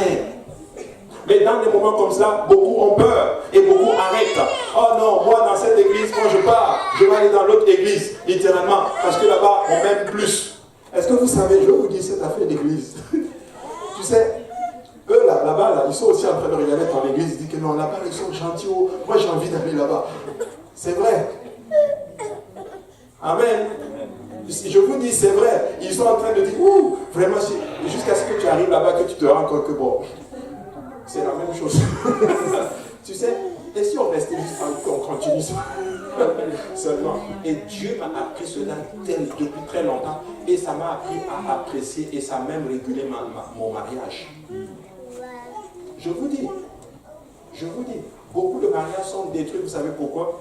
Parce que soit l'homme, il regarde dans le couple de l'autre, ou la femme, elle regarde dans le couple de l'autre et dit, ah, ils sont heureux, regarde comment ils font. Nous, on doit... Écoute, moi, je enjoy ma relation. Je n'ai pas envie que ça soit comme tous les autres. Je bénis Dieu avec ce que j'ai, ce que tu as, c'est pour toi. Gloire à Dieu si tu es heureux. Mais moi, je suis content de ce que Dieu m'a donné. Et tu sais, et c'est triste. Et c'est dans les moments de désert que tu commences à regarder ceci. Ah, les autres. Mais regarde comment eux, ils font. Regarde comment eux, ils font rien. Et tu sais, on devient tellement... Et en plus, on commence même à vouloir conformer les autres à ressembler à certaines personnes dans la maison de Dieu même. Chérie, je veux que tu ressembles à ta soeur. Je ne suis pas contre le fait d'imiter un bon exemple. Non. Mais on n'est pas là pour conformer les gens à devenir comme les autres. Chacun de nous a sa personnalité. Alléluia. Amen. Là, je suis en train de vous faire. Qu'est-ce que je suis en train de prêcher là? Dans le désert, tu te retrouves dans les affaires de mariage. Mais c'est vrai, peuple de Dieu, Dieu est en train de faire un travail. Aimons ce que Dieu est en train de faire en nous. Aime ce que Dieu a donné pour toi. Tu sais, en tout cas, le Seigneur est vraiment bon. Tu as l'impression que tu vas au sens contraire de tes rêves. Rappelle-toi Joseph. Sa vie était contraire à ce que, en tout cas, tu avais l'impression que c'est contradictoire avec ce que Dieu lui a dit. Mais écoute, il était en train d'aller tout droit vers sa promesse. Tu sais, il est rentré probablement à reculons dans son rêve, mais il est quand même entré dans son rêve. Je veux dire à quelqu'un, alléluia, tant et aussi longtemps que tu sens dans ta vie que tu fais ce que Dieu te demande de faire, alléluia, s'il t'éprouve, tu vas sortir de là pur. Tu vas entrer dans tes promesses, dans les voies que le Seigneur, dans toutes ces choses que le Seigneur a prévues pour toi. Mais ne rejette pas le désert, ne crie pas le désert, ne murmure pas dans le désert. Dis au Seigneur, fais l'œuvre que tu es en train de faire en moi. Moi, je vais te servir. Je vais te servir. Alléluia. Dieu travaille littéralement en nous. Nous recevons une croissance et des fois nous nous sentons mal aimés et ignorés. Est-ce qu'il y en a qui ont déjà ressenti cela? Tu as l'impression qu'on t'a ignoré ou qu'on t'a oublié. Ou tu as l'impression que Dieu t'a oublié. Et est-ce que vous savez des fois que c'est Dieu lui-même qui permet ceci? Dieu va tout faire, il va faire de telle sorte que Dieu va dire, ok, laissez-le un peu un peu seul. Amen. Dieu fait ça en notre terme parce que Dieu nous aime. Que quelqu'un dise Dieu nous aime. Alléluia. Mais ce n'est pas le cas. Dieu ne nous a pas, Dieu ne nous ignore pas. Dieu travaille constamment pour votre bien et cela dans les coulisses. Tu sais, vous recevez ce dont vous avez besoin, pas ce que vous voulez. Tu reçois ce que tu as besoin. Dans le désert, Dieu leur a donné les vêtements et puis les chaussures. Ils n'avaient pas les souliers, costume, cravate, veston, Coco Chanel. hein, une voiture, je ne sais pas moi, Volkswagen 2000, la Passat. Non. Tu as ça, et c'est correct, gloire à Dieu, le Seigneur est bon. Amen. Il y a un temps pour tout. Ah, vous voyez le frère Achille, il a une Passat blanche, non, il est la classe, tout. Moi, j'ai connu le frère Achille aussi. Il y a des moments, il prenait le bus, il y a des moments, il galérait, il n'avait même pas d'argent pour prendre le bus. C'était son temps de désert. Aujourd'hui, bon, gloire à Dieu. Mais imagine-toi, il avait dit, non, moi, Seigneur, non, moi, je veux la Passat tout de suite. Hein? Là, on fait la blague, là. Mais qu'est-ce que je suis en train de dire? Le désert, ça fait partie de la marche dans le Seigneur, notre thème. Hein? Et Dieu va permettre qu'on parle. Tu ne reçois pas ce que tu veux, mais Dieu te donne ce dont tu as besoin. Écoute, Dieu ne va pas t'abandonner. Tu sais, là, tu te demandes, ouais, où est-ce que je vais rester? Où est-ce que je vais faire ceci? Écoute, Dieu sait. Tu ne vas pas dormir dehors. Tu sais, oh, moi je veux une maison. Dieu ne va pas te donner l'argent pour acheter la maison, mais tu ne vas pas dormir dehors. Oh Seigneur, moi j'ai faim. Tu ne vas pas manger au bâton rouge, mais tu vas quand même bien manger. Oh, moi je veux ceci. Dieu ne va pas te donner, mais tu vas être bien. Tu vas avoir tout ce dont, en d'autres termes, ce que tu as besoin. Mais des fois, notre volonté est tellement luxueuse, elle est tellement superflue que Dieu sait que s'il te le donne, ça va juste te détruire maintenant. Dieu travaille en nous. Troisième point, vous recevez, Dieu ne fournit pas ce dont vous avez besoin pour survivre. Dieu ne fournit pas ce dont vous voulez dans le désert, mais il vous fournit ce dont vous avez besoin pour pouvoir survivre. C'est comme si tu donnes le strict minimum dans le désert. Mais écoute-moi bien, si tu développes une bonne attitude et que tu lui fais confiance, laisse-moi te dire que Dieu va faire de grandes choses dans ta vie.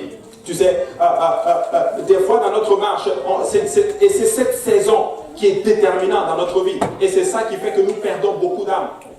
Beaucoup d'âmes, on les a perdues dans les périodes de désert. Et ça, c'est triste. Et ça, c'est triste, littéralement. Tu sais, une saison d'abondance ne doit pas être non plus considérée comme la permission de Dieu de faire avancer votre programme ou votre volonté.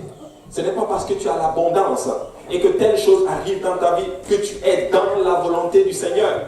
Des fois, certaines personnes, ils quantifient leur relation avec le Seigneur à travers les bénédictions qui arrivent dans leur vie. Non! Dieu bénit même les gens qui ne le servent pas. Amen. Il bénit les gens qui ne le servent pas. Alors qu'en est-il de toi? Il ne faut pas regarder à ceci. Il faut regarder est-ce que notre vie est conforme à la parole de Dieu. C'est à ça que nous devons, en d'autres termes, regarder. Comment Dieu nous teste-t-il? Comment Dieu nous met à l'épreuve? Regardez, il dit, il t'a humilié, il t'a fait souffrir de la faim et il t'a nourri de la manne que tu ne connaissais pas et que tu n'avais pas connue et que n'avaient pas connu tes pères, afin de t'apprendre, que quelqu'un dise apprendre, que l'homme ne vit pas de pain seulement, mais que l'homme vit de tout ce qui sort de la bouche de l'Éternel. L'homme vit de tout ce qui sort de la bouche de l'Éternel. Dieu fait ceci pour nous apprendre que des fois tu n'as juste pas besoin de ceci. Il y a certaines choses dont tu n'as juste pas besoin. Et tu dois être capable de dire, ok, je n'ai pas besoin de cela, je fais avec, et l'Éternel, je vais vivre selon la parole du Seigneur. Nous vivons de tout ce qui sort de la bouche de l'Éternel. Et je vais vous dire quelque chose. S'il y a quelqu'un qui est un grand pédagogue, c'est bien le Seigneur. Il sait comment nous apprendre les choses. Il sait comment nous amener, en d'autres termes, à accepter ce qui est bon dans nos vies. Israël n'a jamais manqué un repas, mais c'était le même menu depuis 40 ans. Leurs vêtements et leurs chaussures ne sont jamais usés, mais leur garde-robe était dépassée après 40 ans. Et le paysage est resté littéralement le même tous les jours. La même soutane, les mêmes chaussures littéralement, mais au moins une chose, ils n'étaient pas nus. Ils n'étaient pas nus. Amen. Il n'était pas nu. Et écoute-moi bien, s'il y a deux choses sur lesquelles un enfant de Dieu devrait même le moins s'inquiéter, qu'est-ce que je vais manger et où est-ce que je vais rester pour vivre? Dieu ne permettra pas littéralement que son enfant, en notre terme, meure de faim. Impossible. Impossible. Tu es son enfant. Écoutez, quel père ici voudrait voir prendre plaisir laisser ses enfants mourir de faim? Non. Quel père voudrait laisser ses enfants en hiver dehors, dans le froid? Personne. Mais nous nous inquiétons des choses littéralement que Dieu a déjà pourvues. Dieu a déjà pourvu. Nous obtenons littéralement, tu vois, c'est ainsi que Dieu nous teste des fois. Des fois, il va nous donner ce dont nous avons besoin. Rappelez-vous Israël, quand le dernier juge est arrivé, Samuel, ils étaient fatigués. Ils sont allés voir Samuel. Nous, on veut un roi comme les autres nations. Nous, on veut être comme les autres nations. Samuel dit, mais attends, qu'est-ce qui se passe avec vous? Vous ne voulez plus un roi invisible? Non, nous, on veut un roi visible. Ok, vous ne voulez plus un roi parfait? Non, nous, on veut quelqu'un d'imparfait. On veut être comme les autres. Dieu dit, parfait, donne-leur ce qu'ils veulent. Dieu dit, ok, dis-leur que le roi qui viendra sur eux, il va les spolier, il va les détruire, il va les voler, il ne va pas aller devant eux, il va rester derrière eux et eux, ils vont aller. Il dit, c'est ça que nous, on veut. Dieu dit, donne-leur ce qu'ils veulent. Peuple de Dieu, faites attention à ce que vous demandez à Dieu. Dieu pourrait te le donner. Je vous dis, Dieu pourrait te le donner. Et le Seigneur le dit dans Osée, dans ma colère, je t'ai donné un roi, et dans ma fureur, je vais te l'arracher. Dieu, dans sa colère, peut nous donner des fois ce que nous avons besoin. Nous ne devons pas forcer la main de Dieu. Tu sais, tu forces, Dieu donne. Mais et beaucoup d'enfants de Dieu, ils forcent littéralement. Alors, on nous avait raconté l'histoire, c'était une jeune dame qui voulait se marier. Je vous dis, elle a gêné plusieurs jours, elle était devenue tellement mince pour un homme. Et Dieu lui a donné cet homme. Mais cet homme l'a fait souffrir comme pas possible. Elle a gêné, elle a poursuivi le gars comme pas possible.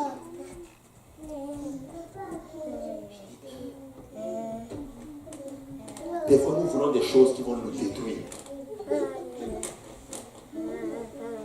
C'était pas dans cette église, c'était dans une autre église. Tout le monde regarde. Je suis quelqu'un d'autre. Non, c'était dans une autre église. Amen. Il faut, nous voulons ce que Dieu a pour nous. Moi, je veux ce que Dieu veut pour moi. Je ne veux pas ce que, je ne veux juste plus, je ne veux pas envie de ressembler aux autres. Je suis moi. Amen. Et je suis content d'être moi. Amen. Et je suis content que toi, tu es toi. Amen. Et Dieu des fois, Dieu nous donne ce dont nous avons, c'est ce que nous forçons. Si nous nous forçons la main, il nous le donne littéralement. Les Israélites, ils étaient affamés parce que Dieu leur avait enlevé ce qu'ils désiraient, en d'autres termes. Voilà pourquoi ils étaient affamés. Mais tu sais quoi, si à un moment donné, tu commences à mettre tes propres désirs de côté, tu ne peux pas être affamé avec le Seigneur. Psaume 106, 13, la Bible dit, mais ils oublièrent bientôt ses œuvres, ils n'attendirent pas l'exécution de ses desseins, ils furent saisis de convoitise dans le désert et ils tentèrent Dieu dans la solitude.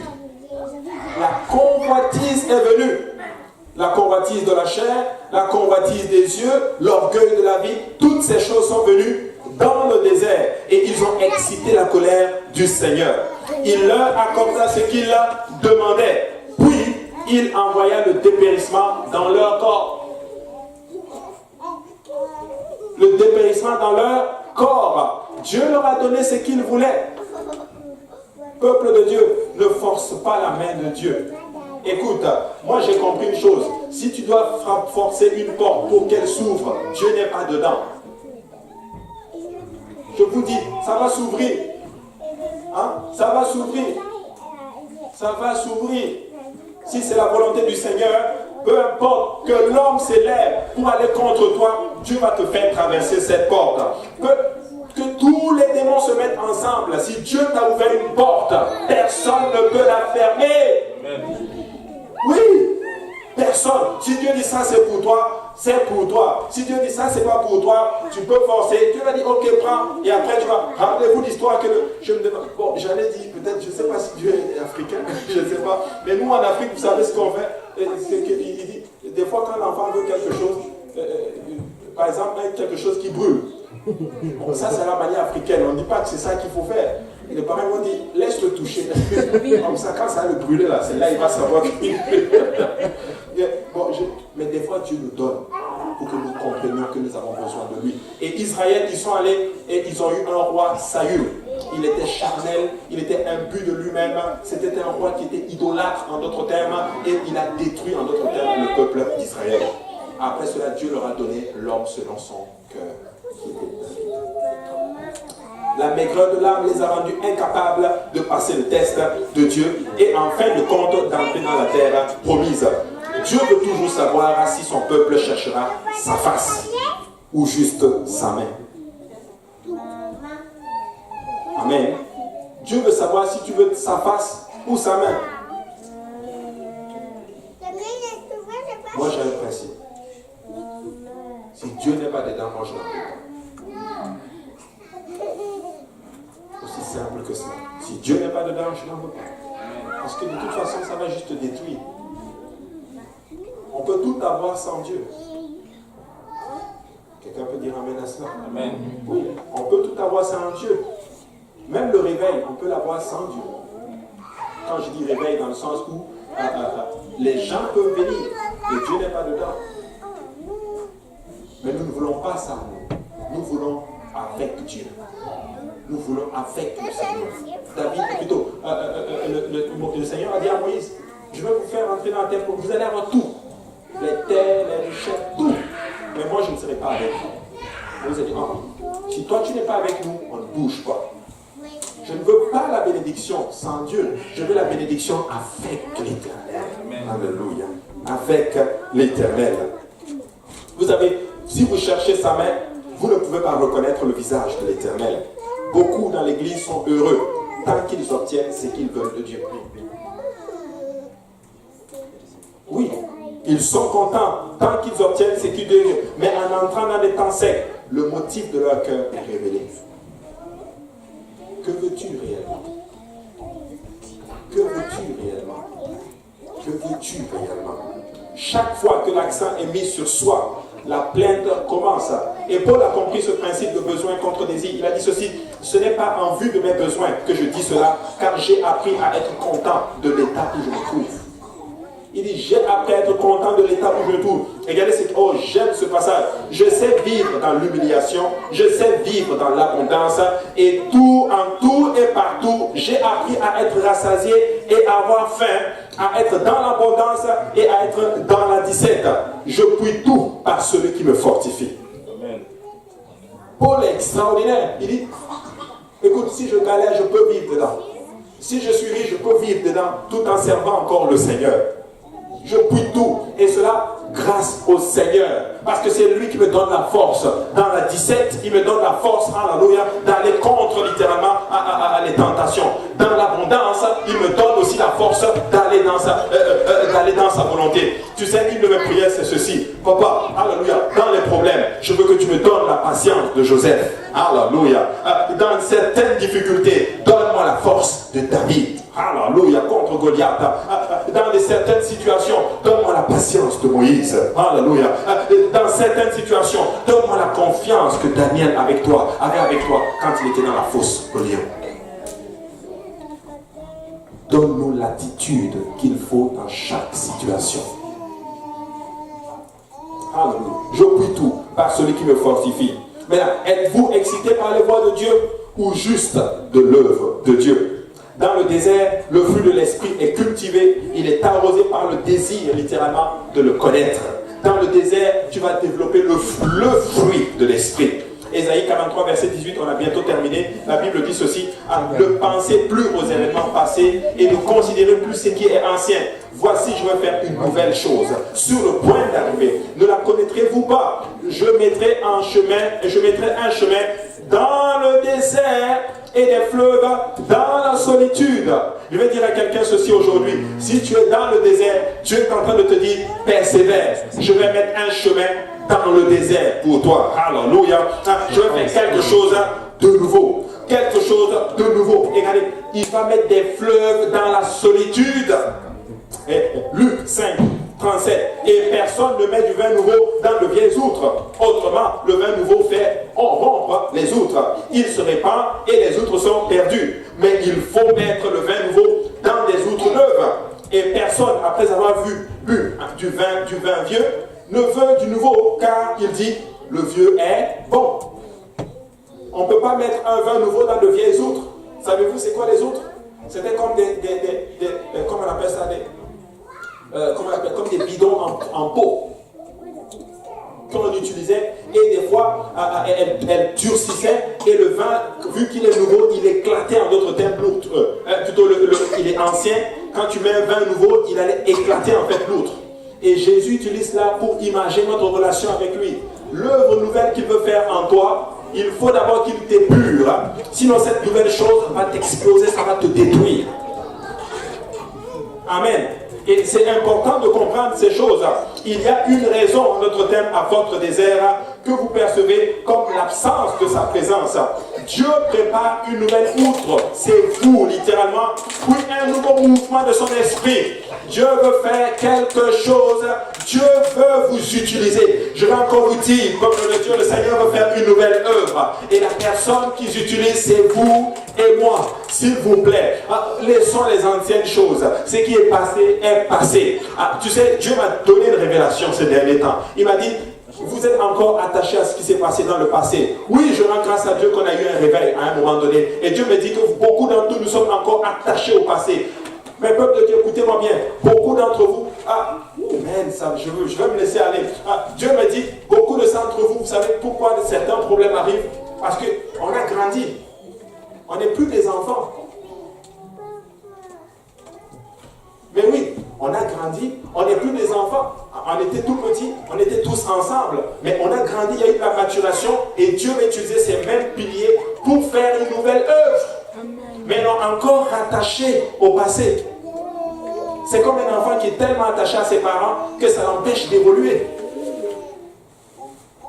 Et il y a beaucoup comme ceci, littéralement. Beaucoup d'expatriés qui sont venus pour étudier ici. Ça vous a bloqué dans votre vie parce que vous étiez encore attachés au passé, à vos parents, littéralement. Écoute-moi bien, c'est pas que tu te détaches. Non! Mais Dieu veut faire une nouvelle œuvre avec toi. C'est le temps de te lever, de prendre tes responsabilités. Dieu veut faire un nouveau chemin avec moi. J'avance dans ceci. On est encore attaché au passé. Je rends grâce à Dieu pour le réveil que Dieu a fait. Mais Dieu veut faire quelque chose de plus grand. Mais nous sommes encore attachés au passé. Je le dis parce que moi-même, je suis attaché encore au passé. Et Dieu est en train de le détacher en fait. Nous sommes tellement attachés au passé que ça nous empêche d'évoluer. Amen.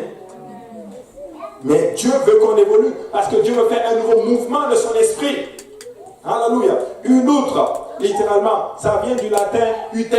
C'est un sac en peau de bouc, de chèvre, de cochon, de bœuf ou de veau, cousu dans un bout, et dont toutes les coutures étaient soigneusement bouchées avec de la poix, de manière qu'on n'y pu le renverser, qu'on n'y pu renverser des liquides ou le gonfler d'air.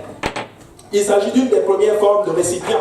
Tu sais, les hommes primitifs dans l'Antiquité utilisaient essentiellement ces sacs pour transpercer des liquides comme de l'eau, du vin, de l'huile d'olive, etc. Tu vois, c'était ça en d'autres termes, l'outre. Et les outres, dans le temps de Jésus, étaient faites en peau de mouton, qui étaient souples et malléables au début de la vinification. Donc, pour faire, en d'autres termes, le vin. Elles s'étiraient facilement et cédaient sans résistance. Cependant, au fil des années, l'atmosphère absorbait toute l'humidité de l'outre, la faisant, et ça devient fragile et ça devient sec. Donc, quand on versait, en d'autres termes, le vin, et le nouveau vin qu'on versait, l'outre ne pouvait plus supporter, en d'autres termes, le poids du vin. Voilà pourquoi elle se fermentait et puis elle se déchirait, en d'autres termes. Et certains d'entre nous, c'est que c'est comme ça. Nous avons encore les vieilles outres en nous. Et Dieu veut faire une nouvelle chose. Maintenant, qu'est-ce que Dieu va faire? Il va te faire passer par le désert, il va travailler, il va enlever certaines choses. Et écoute-moi bien, quelque chose que Dieu vient de me donner. Et dans le désert, Dieu va faire quelque chose d'extraordinaire. Il va changer ta mentalité. Il change ta mentalité. Réfléchis plus pareil. Tu n'es pas n'importe qui. Je suis l'enfant de Dieu que Dieu veut utiliser en d'autres termes. Tu sais, quand ta mentalité change, ça change en d'autres termes ta façon de faire, en d'autres termes les choses. Et je veux dire à cette belle congrégation, Dieu a sa main sur vous. Dieu a sa main sur toi, mon frère, ma soeur, et Dieu veut faire une nouvelle chose. Please, laisse-toi utiliser par le Seigneur. Alléluia. Laisse-toi utiliser par le Seigneur.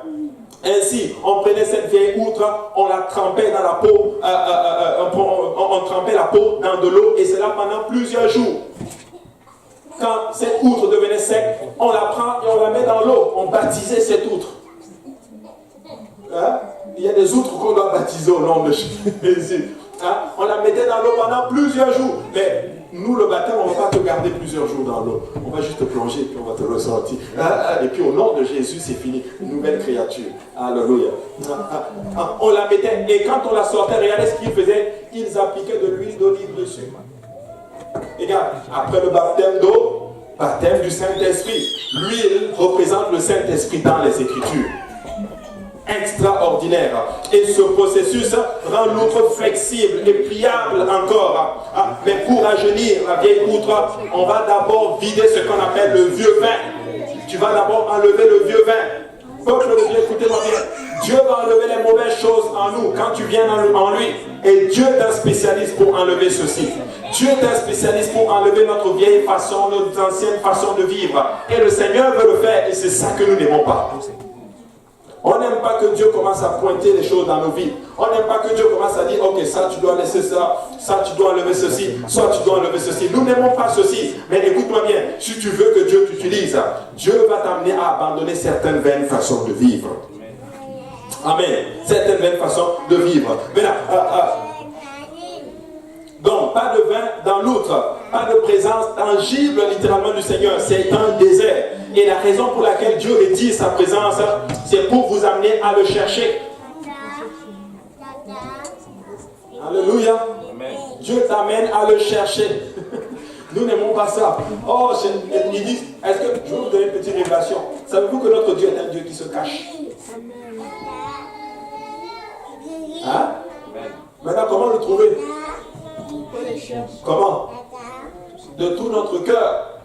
Là, Dieu est un Dieu qui se cache, mais il dit, vous me trouverez si vous me cherchez de tout votre cœur. Mais nous ne voulons pas le chercher de tout notre cœur. Nous voulons le chercher de toute sa poche. On veut sa poche. Seigneur, donne-moi, Seigneur, donne-moi, Seigneur, donne-moi. Mais nous ne voulons pas faire ça. Hein? Dieu veut que nous cherchions sa présence, littéralement. La recherche vous rend à nouveau souple et flexible, prêt pour un mouvement de son esprit. Tu sais, aucun homme habitué au vieux vin ne voudra immédiatement le nouveau vin. Par conséquent, Dieu nous permet de traverser une période sans vin et nous avons à ce moment alors besoin d'un nouveau vin. Dieu des fois va permettre qu'on passe littéralement par des moments où on manque, on n'a pas son esprit en nous. Nous n'avons pas son esprit qui travaille dans nos vies. Et à ce moment-là, nous allons rechercher le Seigneur. Psaume chapitre 63, verset 1, on va terminer. La Bible dit ceci. Lorsqu'ils étaient dans le désert de Juda, ô Dieu, tu es mon Dieu, je te cherche. Mon âme a soif de toi, mon corps soupire après toi dans une terre aride, desséchée, sans eau. Et ça, c'est l'attitude que Dieu attend de nous. Dans le désert, que tu dis, Seigneur, je te cherche. Dans le désert, est un bon comportement, est une belle attitude. Voici pourquoi, le premier passage que nous avons lu, Job dit ceci. Il sait néanmoins quelle voie j'ai suivi. Et s'il m'éprouvait, je sortirais pur comme l'or. Amen. Église, le désert, si tu n'es pas encore dedans, je ne suis pas en train de mal prophétiser, ça va arriver. Ce n'est juste qu'une question de temps. Mais dans le désert, je veux que tu sois prêt, que tu développes la bonne attitude. Il y a des moments où tu ne vas pas ressentir la présence de Dieu comme tu voudrais le ressentir. Ça ne veut pas dire que Dieu n'est pas là. Ça ne veut pas dire que tu ne dois pas prier. Si tu pries et que tu ne sens pas la présence de Dieu, Dieu est quand même là. Prie quand même. Amen. L'ennemi viendra aussi te tenter des fois dans le désert. Cite la parole du Seigneur. Étudie la parole de Dieu. Il va des fois utiliser la parole du Seigneur même pour vouloir te tromper. Mais tu vas lui dire, il est aussi écrit. Je connais la parole de Dieu. Amen. Alléluia. Lèvons-nous tous ensemble dans la présence du Seigneur. Alléluia. J'espère juste que ce n'est pas désertique. Non, ce n'est pas désertique. Mais Dieu est bon. Peuple de Dieu, Dieu est bon. Et Dieu veut faire un travail avec nous. Si on laisse tout simplement le Seigneur faire son œuvre. Nous sommes peut-être des vieilles outres, c'est pas bien grave, mais cette outre, en d'autres termes, Dieu veut la travailler pour pouvoir mettre un vin nouveau. Le vin nouveau va détruire la vieille outre. Amen. Quand Dieu éprouve, accepte. Ne prends pas comme Dieu te déteste. Je veux dire à quelqu'un, tu sais pas, Dieu ne te déteste pas. Dieu t'aime. Mais Dieu est juste en train de te préparer dans le désert. Et si toi tu ne passes pas par le désert, laisse-moi te dire que le désert ce n'est qu'une question de temps, ça va arriver. Écoute-moi maintenant ceci. Le désert là, ça a tout à voir aussi avec le niveau d'œuvre que Dieu veut faire dans ta vie. Oui. Des fois, l'opposition dans ta vie va égaler, en d'autres termes, le niveau que Dieu veut faire avec toi, la façon dont Dieu veut t'utiliser. Mais voici la génération qu'on a aujourd'hui. C'est une génération qui veut Dieu, qui veut un grand mouvement de Dieu, sans pour autant passer par des moments où Dieu va changer nos comportements, nous épurer, travailler en dedans de nous, enlever les mauvais comportements. On ne va pas voir un mouvement de l'esprit si Dieu ne le travaille pas. On ne va pas voir un mouvement de l'esprit si on est toujours attaché au passé. Amen. On doit regarder de l'avant. Dieu a fait de grandes choses dans le passé, c'est vrai. Et je bénis Dieu pour ceci. Et je bénis Dieu d'avoir pris part à ceci. J'étais vraiment au milieu de ce. J'ai vu vraiment ce que Dieu a fait. Quand beaucoup d'entre vous, les anciens, vous savez ce que Dieu a fait. Je l'ai vu moi aussi. Mais Dieu m'a montré, il me l'a dit clairement. Vous êtes encore attachés au passé. C'est fini. Je vais faire une nouvelle œuvre. Ne la connaîtrez-vous pas? Peuple de Dieu, on est encore trop attaché au passé. On est encore trop attaché au passé. Et beaucoup d'entre nous ne comprenons pas l'effort du Seigneur dans nos vies, je vous assure. Nous ne comprenons pas ce que Dieu est en train de faire dans notre vie. Je vais vous dire en fait ce qui arrive. Beaucoup d'entre nous, nous vivons au jour le jour. Moi, j'essaie de comprendre qu'est-ce qui se passe. Moi, je veux comprendre si quel mouvement que nous sommes en train de voir maintenant.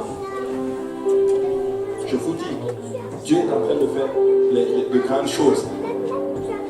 Nouvelle génération. Amen.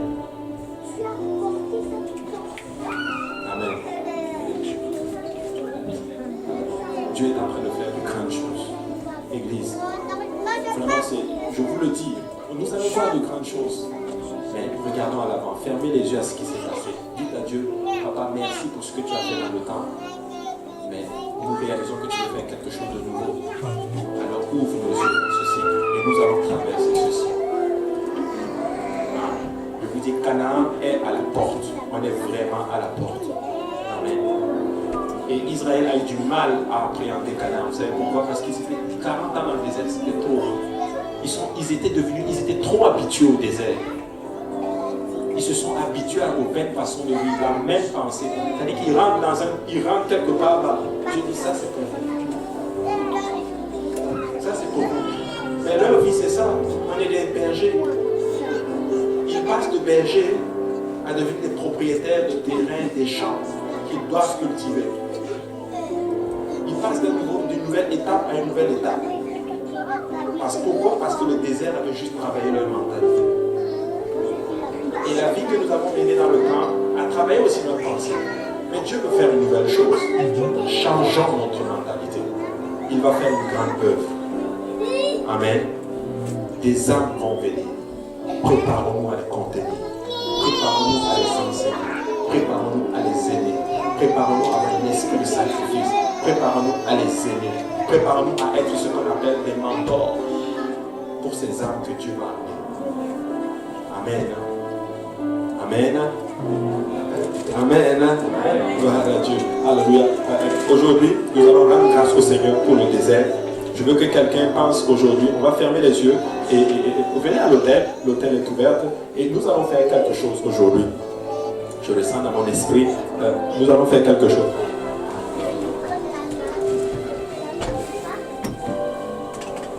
Et pendant que vous venez à l'hôtel, j'aimerais que vous pensiez chacun à un moment difficile dans vos vies, un moment où vous avez senti que c'était désertique. En fait, les choses ne sont pas... Je veux que tu penses et que tu le focalises. Et quand tu vas le focaliser, je veux que tu dises merci Seigneur. Tu vas dire merci Jésus pour cette situation. Parce que n'eût été cette situation, je ne serais pas ce que je suis. Je ne serais pas dans ta maison aujourd'hui. Je ne serais pas aussi solide comme je le suis aujourd'hui. Dis merci au Seigneur. Amen. L'opposition fait partie des fois.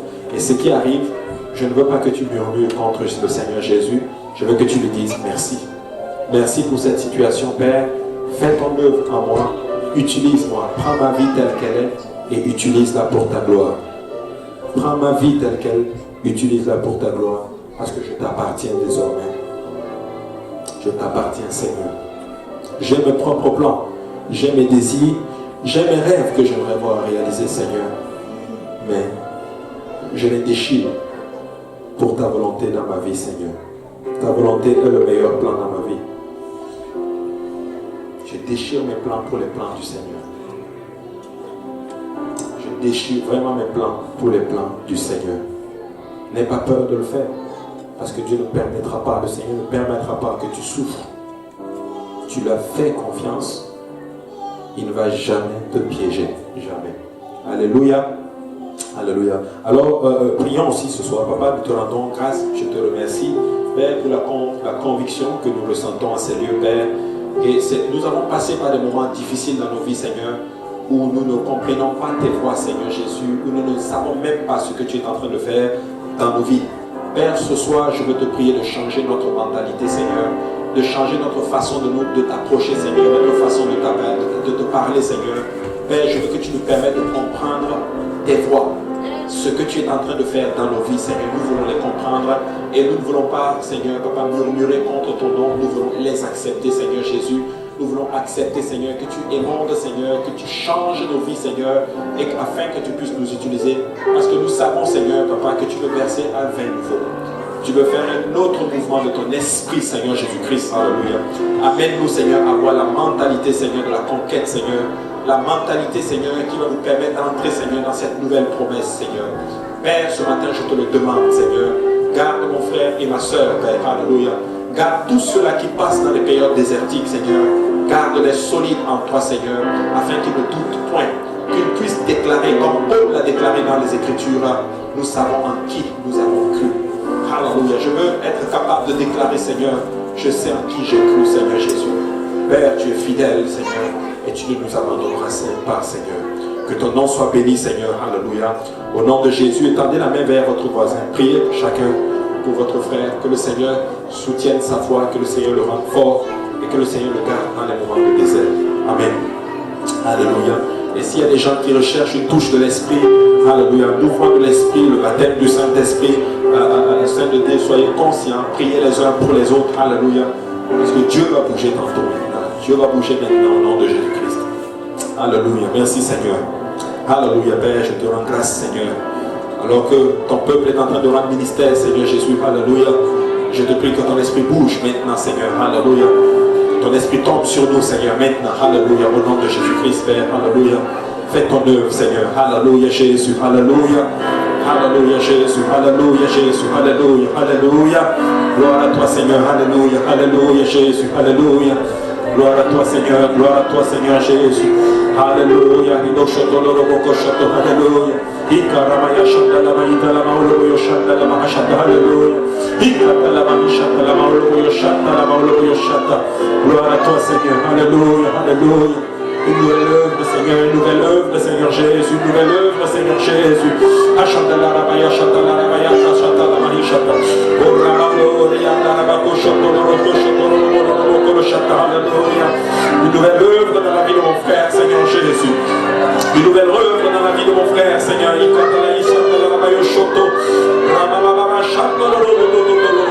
Alléluia. Une nouvelle œuvre, Seigneur, dans la vie, Seigneur, de tes serviteurs, Seigneur Jésus, de tes servantes, Seigneur. Alléluia, alléluia, alléluia. Aide-nous à accepter le désert, Seigneur Jésus. Alléluia. Alléluia, Seigneur. Alléluia. Alléluia.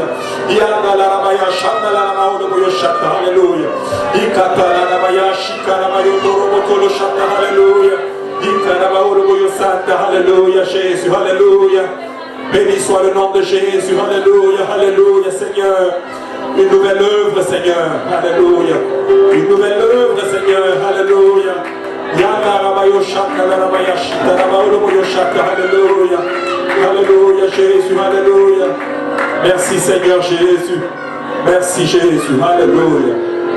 Alléluia, merci, Seigneur. Merci, Seigneur, alléluia.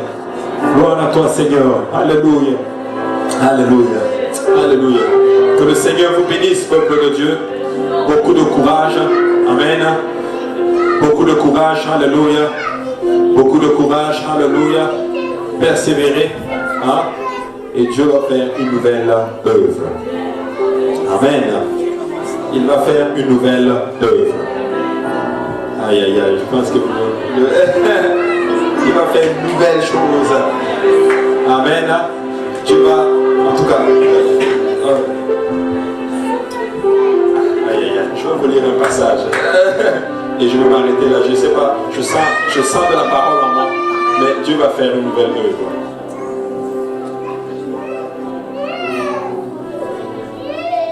Regardez, Ésaïe chapitre 35, il dit ceci: le désert et le pays aride se réjouiront. La solitude s'égaira et fleurira comme un narcisse. Elle se couvrira de fleurs et tressaillira de joie, avec chant d'allégresse et cris de triomphe. La gloire du Liban lui sera donnée, la magnificence du Carmel et de Saron. Ils verront la gloire de l'Éternel, la magnificence de notre Dieu. Ne regardez pas, par exemple, même l'église de l'Est ou le service du soir comme étant petit. C'est pas petit. Vous allez voir la gloire du Seigneur. Vous allez voir. Regardez, il dit fortifiez les mains languissantes et affermissez les genoux qui chancellent. Hein? Dites à ceux qui ont le cœur troublé, prenez courage. Ne craignez point. Voici votre Dieu. La vengeance viendra, la rétribution de Dieu. Il viendra lui-même et vous sauvera. Alors s'ouvriront les yeux des aveugles, s'ouvriront les oreilles des sourds. Alors le boiteux sautera comme un cerf et la langue du muet éclatera de joie, car des eaux jailliront dans le désert. Tu sais, ne négligeons pas les débuts de faire le commencement. Le temps viendra, le service va être plein à craquer. Le temps est déjà là. Le temps est déjà là, peuple de Dieu. Je vous dis, ça va être plein à craquer. Et moi, je le sais. Dieu me l'a dit. Dieu a dit à plusieurs, et Dieu a dit à des prédicateurs, il a dit à son serviteur, ça va exploser. Dieu va faire une nouvelle œuvre. Mais vous savez quoi? Nous devons être prêts à y contenir. Dieu va prendre des vieilles gouttes, il va les mettre dans l'eau, et quand il va sortir de l'eau, il va mettre l'huile, il va leur donner l'esprit, et Dieu va mettre son vin, et l'esprit va couler. Regardez, le mirage se changera en étang, et la terre desséchée en source d'eau, dans le repère qui servait de gîte aux chacals. Croîtront des roseaux et des joncs. Regardez, il y aura là un chemin frayé, une route qu'on appellera la voie sainte. Nul impur n'y passera. Elle sera pour eux seuls. Ceux qui la suivront, même les insensés ne pourront s'égarer. Vous allez être une lumière pour beaucoup. Église de l'Est, nous allons être le fer de lance de l'église, de la francophonie. Tu sais, ne te regarde pas juste comme un simple membre de l'église. Là, non. Ne te regarde pas juste comme un passif ou une passive. Non. Tu es un maillon que Dieu veut utiliser d'une façon extraordinaire. Tu es une lance de fer. Tu es en fait une flèche qu'un temps viendra. On va tirer quelque part et Dieu va ouvrir une nouvelle œuvre à travers toi. Amen. Alléluia.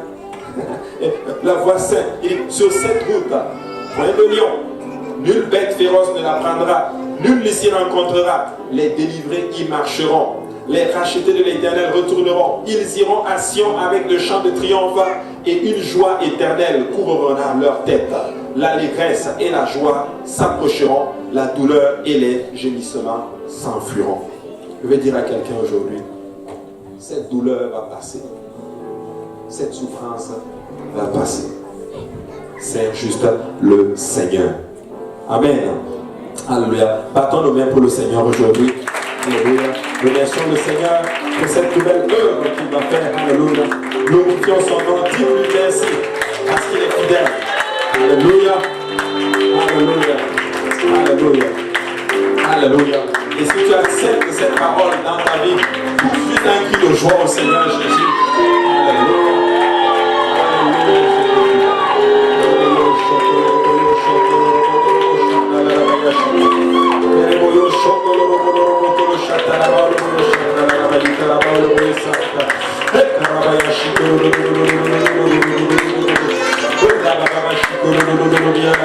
Alléluia.